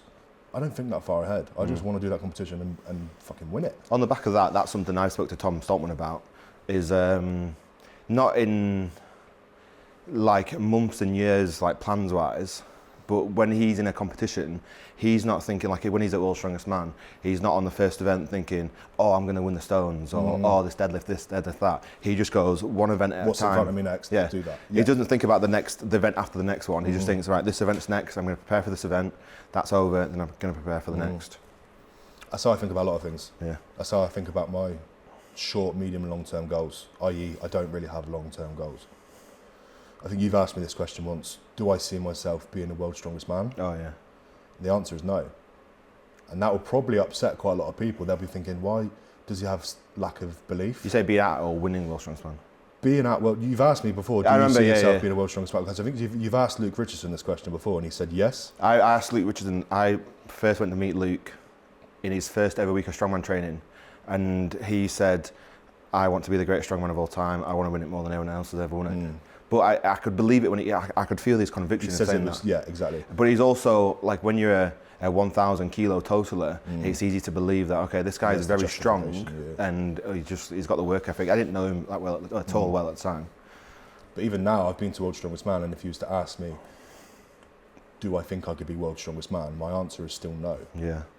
And it will remain no until I'm a finalist or until I'm the top 5. Right. I don't look that far ahead. Like right now, if you was to say, Shane, can you see yourself being Britain's strongest man? Yeah, I can. Because it's in front of me. That's the next comp. I think I can do it. And I look at it really objectively. I'm not trying to get my ego involved. I'm not trying to put things out there for clout. I just think, these are the guys I'm up against. These are the events. How well can I do on those events? Where would I probably place? And at the moment, I think I could win Britain's strongest man. But if I go to Worlds next year and you ask me the same question, probably not. Probably not. Not yet. I'd have to have a lot of fortune my way and a lot of misfortune for other athletes for me to win Worlds at this current stage.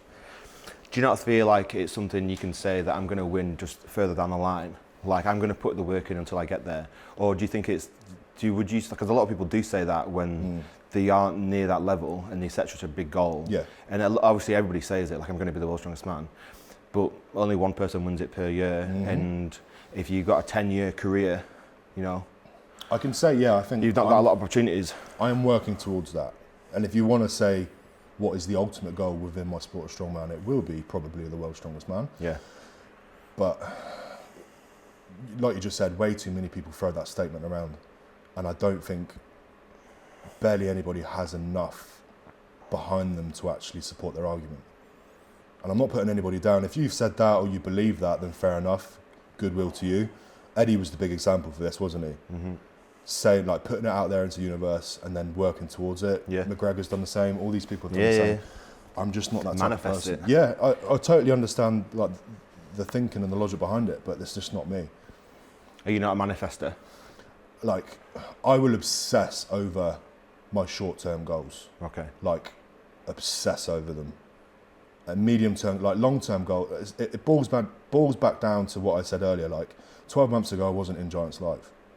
So if I had a 3-year goal back then, Technically you were, but yeah, but if I set a 3-year goal yeah. a year ago, Yeah.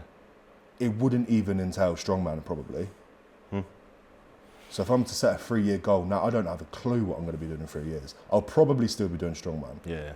because I love it. Hopefully full time. Yeah, but to put something out there, to put a statement out there, I think it can almost belittle the achievement that only a very few amount of people have actually ever achieved. Like when people say they're going to win it 5 times and they've not even made the final, or they're not even at Worlds yet, or something like that, it doesn't sit right with me. Yeah. Just doesn't sit right with me. So, yeah, I could probably be world's strongest man one day, and I'm working towards that. But until I am in that position, finalist or someone else like that. Getting called by the boss. Hi mate, you alright? Oh, let me get taller than you on sec. For anyone that's wondering, how tall are you? I'm a legitimate 6'4". 6'4", right. So everyone that doesn't know me, I'm 6'5". How's that even possible? How tall are you? 6'5". Just look at that. And my head's out of the frame. I'm halfway out of the frame. I'm in the opens, mate, not the under 90s. Under 90s. Yeah, I'm 6'5" under 90. I used to do open weight. Competed against Tom Stoltman. Just probably less than you actually now. Competed against him twice. Did you really? Got smashed against him. Yeah. You know this? UK's juniors. We did. Of course. Yeah. It's my claim to fame now. I've not achieved anything else really. That is a claim to fame, though. To be fair. Yeah, of all the people, Paul Smith was there as well. The second time. Nah, no one cares about Paul Smith. No. Yeah, I remember both years there was vehicle deadlifts. I had no repped it, and Tom was getting like nearly 20 reps. And I was like, this is just not even fair. Tom's a freak. Animal.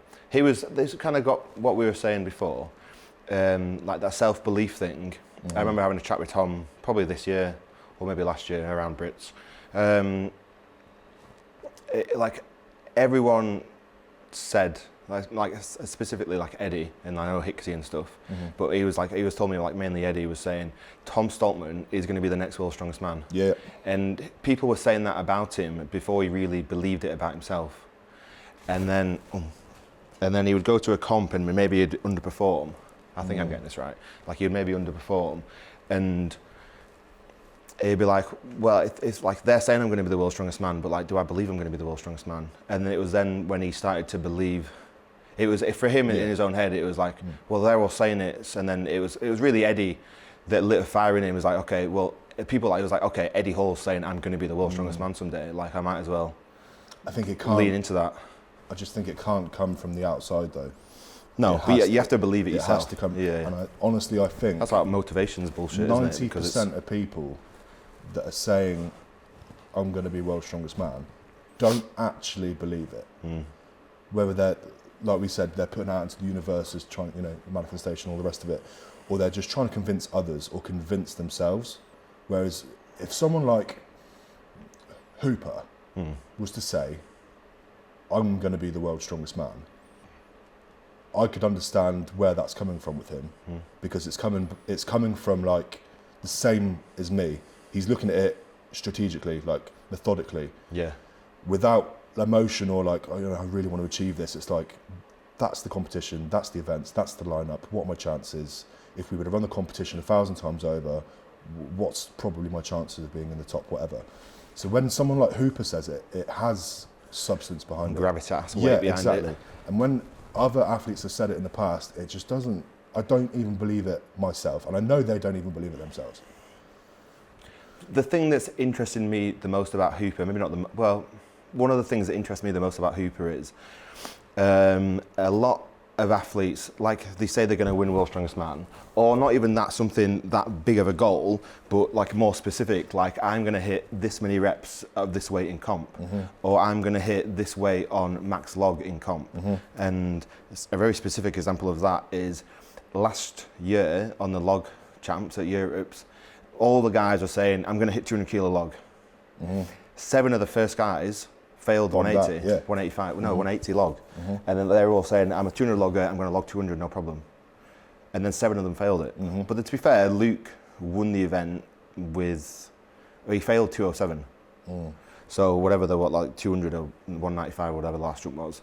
So everyone's performance was a bit down. That was a very tough season because every comp was 2 weeks away from each other. So it was obviously very hard.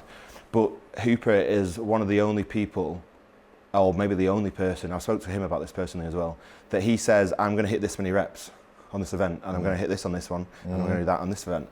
And he gets it spot on every time. I love his prediction videos. Yeah. I love it. And he did one for...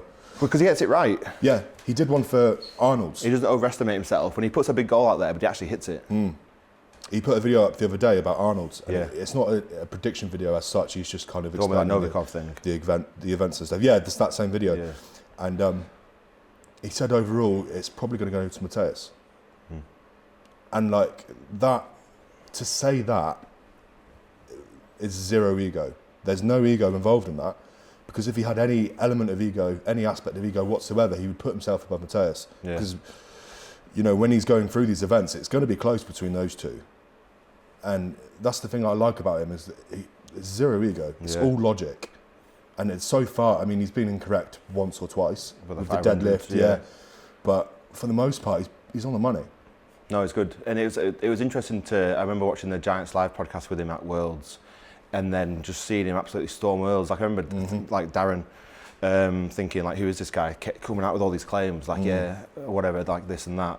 And then you see him competing, and Darren's like, well, I actually believe him now. Like what he's saying, like I believe him saying these things. Like a week, like 2 days ago, or 1 day ago before the comp started, he was like, who is this guy just like talking all this big talk? And then he goes out there, because people that know him personally will understand that's what he's like, and he like backs up his bullshit, like Eddie used to say on a t-shirt. Write that down. I remember when Hooper got the call up. Yeah. I think it was Heinlein that pulled out. It was like a reserve of the reserve, yeah. wasn't he? And then I thought, I already knew of him. And I stalked his Instagram, sorry Hooper, and I thought that guy's dangerous. Like, I'm saying this to people like, I really hope he's not in my group, because he's going to be dangerous. Was he invited to the deadlift champs first? Yes. Yeah, he was, and then he got invited to Worlds. Yeah, I remember that. I just think he's got the perfect combination of the athleticism in his background for the marathon running and the golfing and all the rest of it that he's done, and his intelligence. Yeah. His intelligence, like above and beyond anybody else. He doesn't buy into any of the gimmicks that are out there, and a lot of people just fall victim to it. Yeah, they do. He looks at things from a very logical and scientific point of view, and if he can't make it make sense, he won't do it. And that's the thing I like about him. And I think it's a dangerous combination to have. Who do you think are the current smartest strongmen? Without a shadow of a doubt, Hooper. Yeah, who else? Bish. Bish, yeah. Got a lot of respect for Bish as well. I wouldn't put myself in that category. You wouldn't? No. No, I wouldn't put you anywhere near it. I'm just too clumsy and can be irrational. Are we talking about, I'm not talking about just... Do you mean just like book smart intelligence? Not necessarily book smart, but like, because people can be book smart and like have no practical intelligence really. Yeah, that's me to a T. Right. Like people that like do well in exams, but then like no real world sense about them. No, just like who seems like the smartest about like strongman and training, like and all that kind of things. Like Bish and Hooper are two very good guesses for that. Hooper is the number one, and the reason why is because he's got not just his strongman dialed in, but he's got the other aspects of his life dialed in. And a lot of people get that wrong. And I don't think people truly estimate how important that is.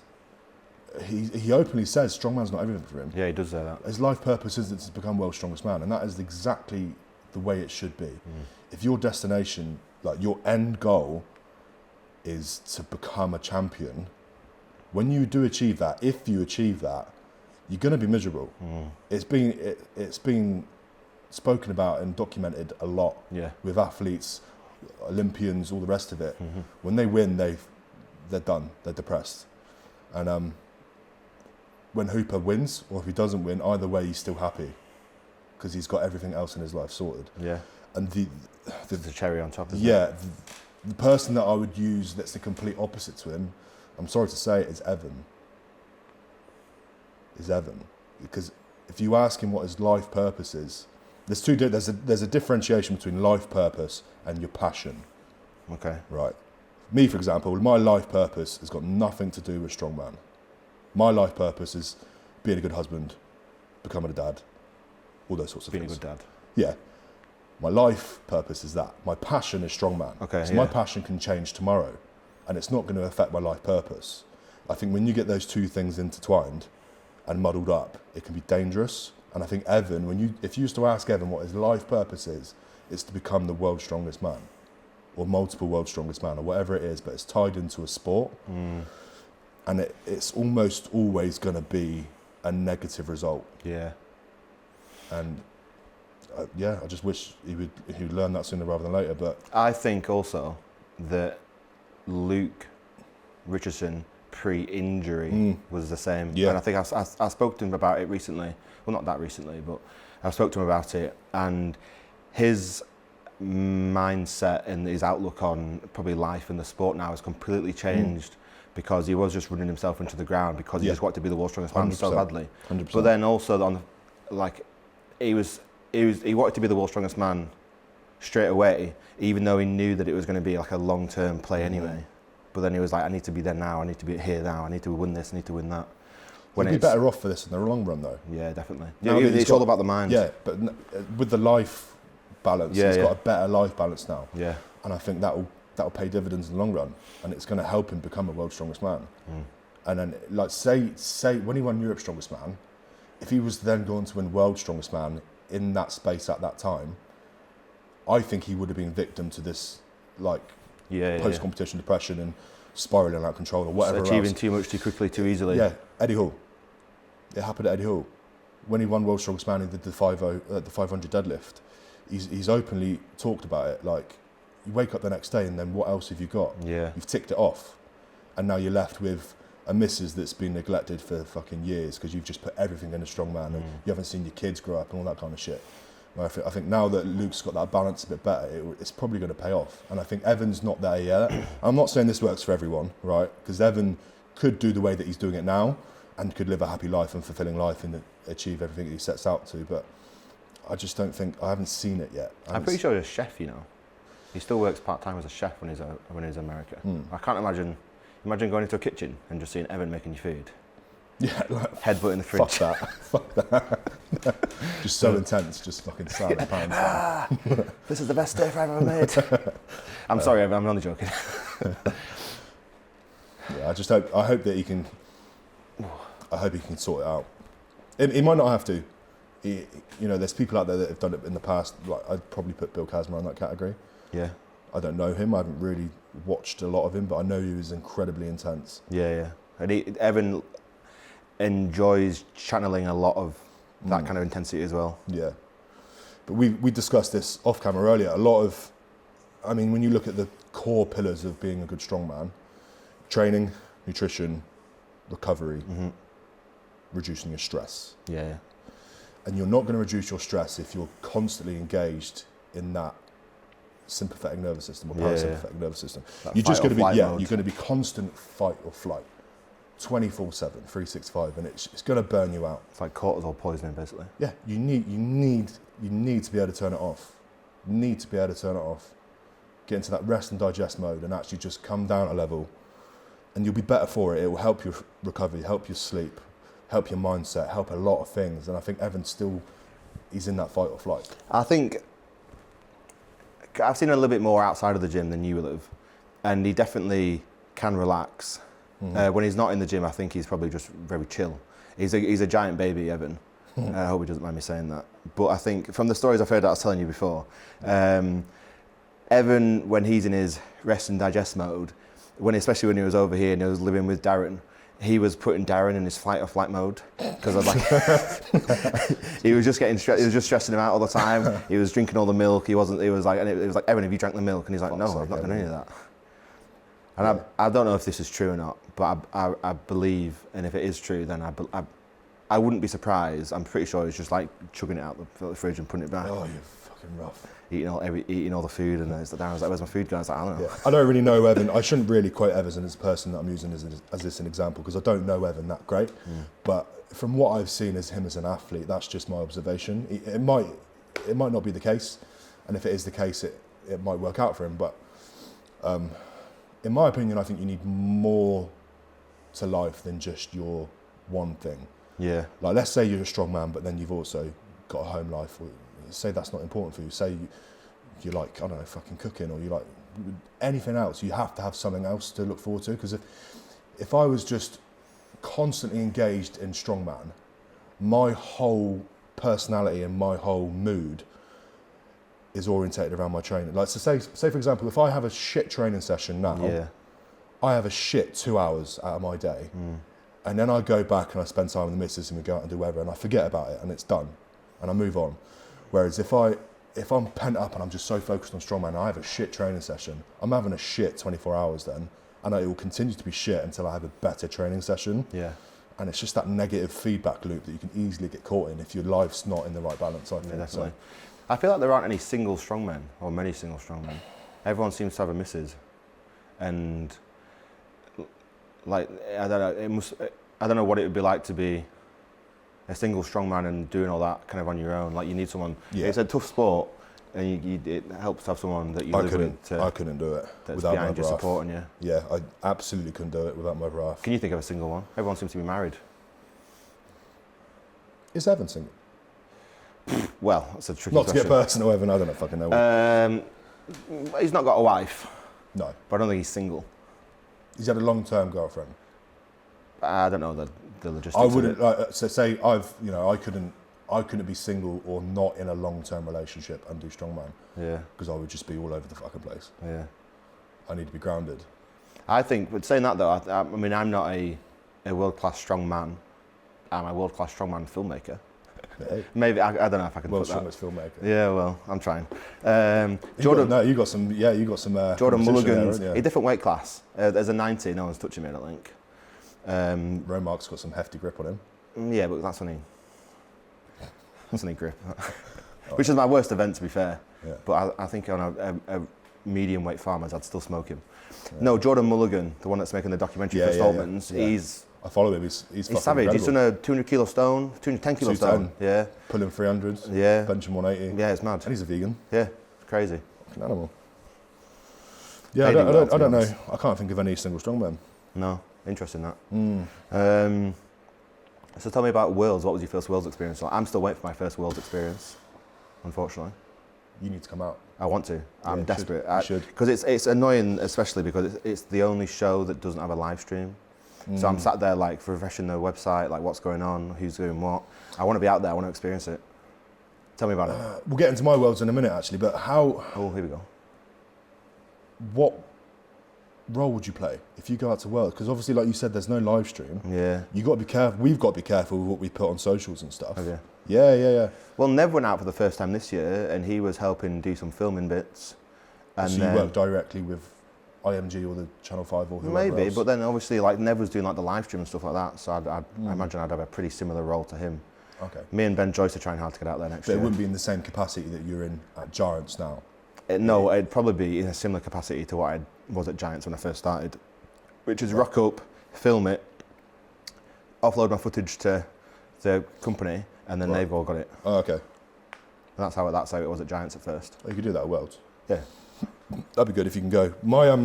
I really want to. My experience at Worlds was shit. Basically, it's like I said earlier, my whole 2022 season, if you watch it, my body just slowly started degrading more and more just because of the stress that I was putting on it with work and stuff. So by the time Worlds come around, I was burnt out. I only really anticipated doing Britain's at the start of the year, and I thought maybe I can get an invite to another show later in the year, but then it was Britain's, then it was Europe's, then it was Worlds, and it was fucking just relentless. So I got the Worlds and I was burnt out mentally. Physically, I was pretty much done. Like I said, that was the competition that I had a stress fracture in my tibia. Flew out there by myself. My dad came out there with me afterwards. He met me when I was out there, which was good. I needed my dad out there. I needed someone from home with me. Yeah. And that's something that I learned because it was just so foreign to me. I needed sort of like a home comfort. I couldn't take the missus, unfortunately, because of her business and stuff. She needs to stay at home. So maybe in the future I'll continue taking my dad and maybe my brother, and I need just a bit of home element there to keep, because I get homesick, to be honest with you. It was great meeting all the athletes and stuff backstage or in the hotels and stuff. You spend a lot of time. It's basically a lad's holiday with a competition in the middle, without the boozing as well, unless you're a trooper. And then the actual competition itself, it lasted all of 2 minutes. Yeah. Yeah. It depends when you put this out there, but it's going to be shown on the 27th of December, my group, I think. This will be out before that, I hope. Well, it should be. People know about it anyway. If you're watching this, you probably already are aware, but I got injured during warming up for the first event. So the first event was the loading medley, and I've done all my practice since the Britain's. I'm confident that I'm going to do really well in this. I had a tough group. I had Pavlo Kordiaka, who people have sort of dubbed as my rival, which I'm happy to be a rival for Pavlo. I think he's a great athlete. I remember you telling me that kind of Europes, you were both very... We were neck and neck for the similar attributes, really. Yeah, neck and neck for the whole of Europes. I get on really well with Pavlo. And I don't think it was a coincidence that they stuck us in the same group and out together for the first event against each other. Right. I don't think it's a coincidence. Pavlo also last year's OSG champion. Yeah. So that's how he got there. He won OSG last year. Phenomenal. Came to Europes. Crazy athlete. Went to Worlds. Yeah, crazy athlete. Phenomenal. Also, he beat Novikov at UK in Strongman, didn't he? So yeah. That's something phenomenal. So first event rolls around, loading medley, and I'm warming up with the 120 kilo anvil. And I've picked it up, played around with it, dropped it back down, and it's landed on some really soft rubber and then onto my foot. So it's not fell directly from this height onto my foot, because if it did that, game over. So it's hit my foot after bouncing off the floor, which just hurt. It didn't cause any issues. Was it the same bad foot from you hurt Europes? Europes wasn't really a bad foot. It was, I just stubbed my toe, basically. Oh, you really milked that, didn't you? Yeah. Neil told me to. But I've broken my foot. Nah, stress fractures in my big toe, my pinky toes off the wall. I've lost my nail. Lost my nail. It's black and blue. It was black and blue. Yeah, because you painted it black and blue, probably. Spilled some black and blue paint on it. I did. So you dropped an anvil in your foot? Yeah, just hurt my foot. Yeah. Like, it didn't break anything, nothing, just hurt my foot. And Gav Bilton stood next to me and he goes, "You didn't just do that, did you?" I'm like, "Did you see that?" And he's like, "You just dropped that on your foot." And I went, "Yeah." Straight on it? Yeah, fuck it, oh well. And then, luckily I had 20 minutes before I was out, so I just ibuprofen, all the rest of it. Got my gear on, went out there. First implement was the 110 Atlas Stone, Cannonball, whatever they want to call it, awkward. And I was a bit slow on that, but then I started picking up some pace. I think Kordiaka stumbles on one of the implements. So I've got a lead over Kordiaka, who I dubbed as the fastest in my group. So I think in my head I'm set to win this. Who else was in your group? Martins, okay. Maxime, oh, tough one. Gav, yeah, and Nedsman. Yeah. But I'm beating Kordiaka, get onto the last implement, which is the 120 bag, halfway down the course, put that foot out, and I don't know if it was the pain or maybe it was something to do, because it was the same leg that I had the stress fracture in. That foot just gave out. Right. And I've dropped the bag under the platform that we're supposed to load on top of.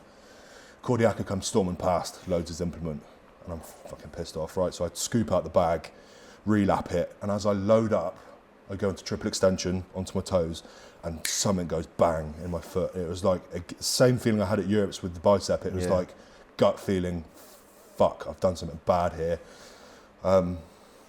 Bish, fair play to him, he carried me off to the athlete's medical tent. They were ultrasounding my plantar fascia, because they thought that went, and then my Achilles, because that was the big worry initially. That was fine. They shipped me off to hospital because my foot just got massive. It just blew up, so they took me to the hospital. I'm just stranded in a hospital with no phone in the middle of Sacramento for fucking what felt like 2 hours. They put me in a boot, they x-rayed it, all the rest of it. Nothing's broken. So I had the ultrasound on the Achilles and the plantar fascia, that's fine. They x-rayed the bones, nothing's broken, so we can only assume that it's soft tissue damage. And it turned out to be the ligament responsible for the flexion of your big toe. Okay, important toe. Yeah. So they dropped me back off after the hospital, they dropped me back off at the comp site. Everyone in my group's warming up for deadlift. So I take my boot off, I put my deadlift suit on, I do like 2 warm-ups, if that, and it's the deadlift ladder, and I had no foot stability. I can't clamp on the floor with my toe, so anytime I pick up, I'm falling all over the place, and I think it was like with 340 or 360, right. I'm falling around with it, in a lot of pain. I call it quits, and I just end up basically crying, sat in a nice bath with Channel 5 interviewing me. The actual Channel 5 with that guy with the curly hair? Michelle, actually. Yeah. Because have you seen that Channel 5 guy? Oh, the American guy, yeah. So that was my world's basically done and dusted. I spent the rest of my time just basically trying to help Gav. Right. That's all I really could do. Stranded out in there. Stranded out in Sacramento with my dad. We weren't going anywhere. I was stuck in a boot, and I wanted Gav to do really well. Right. And I did what I could to help Gav, and that was it really. So a bit of a shit one, to be honest, in terms of competitions, but less painful than the Europes. Yeah. Because Europes, Because you were so close. I'd done 99%, and I failed on that last one, whereas Worlds was the opposite. So what are the lessons you've learnt from these comps that you're going to help succeed in future? Don't drop shit On your feet, yeah. Yeah. The key thing here is, like I said, it goes back to just me progressively breaking my body at the start of 2022, just because my life wasn't orientated to be a strongman.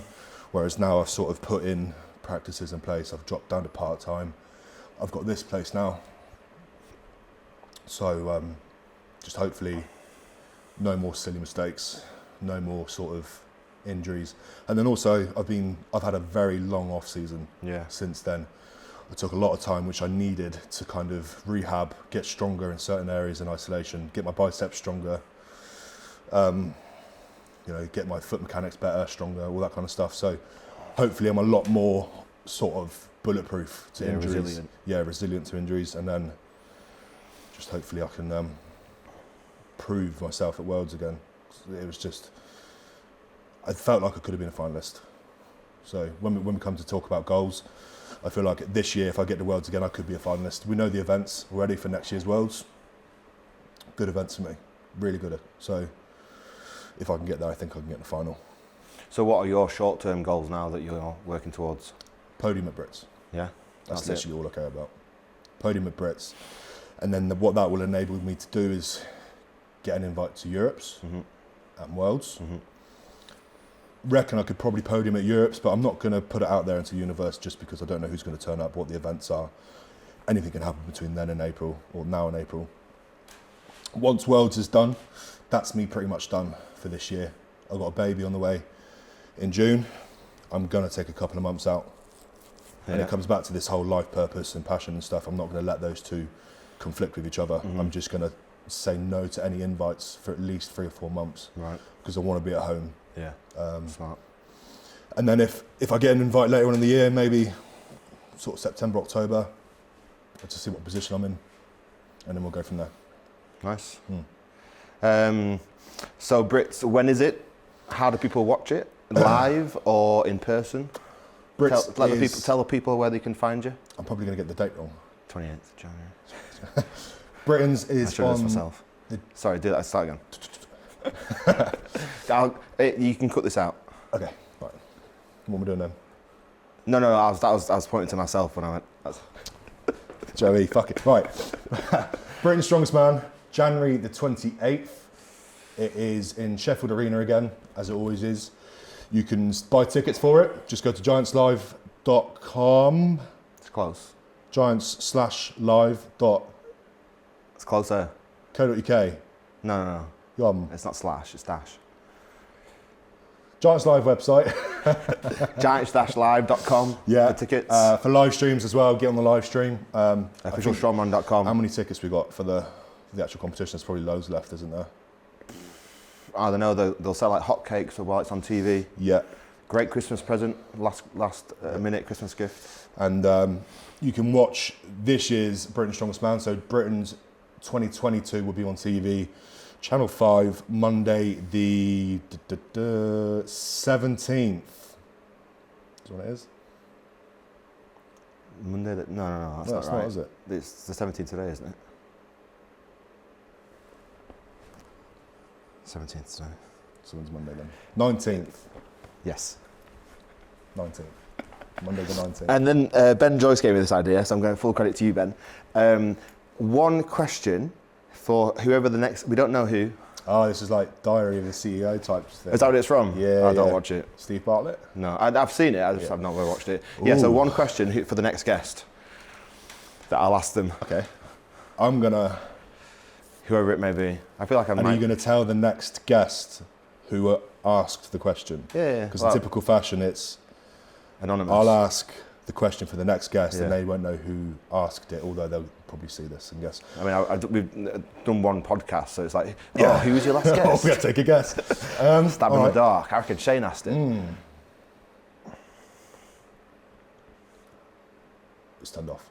Just a monitor. That. That's Okay. all right. My question would be, what is the difference between your life passion? Ooh. What is the difference between your life purpose and your passion? Right. Good question, that. Because I want to see if people say the same answer for each. Yeah. And I think you'll really get an insight into the athlete. I might think about that by myself, actually. What is the difference between your life purpose and your passion? What is the difference between your life purpose and your passion? All right. We'll find out the answer next time on the official Strongman podcast. Thanks for watching, everyone. Thank you. I think I said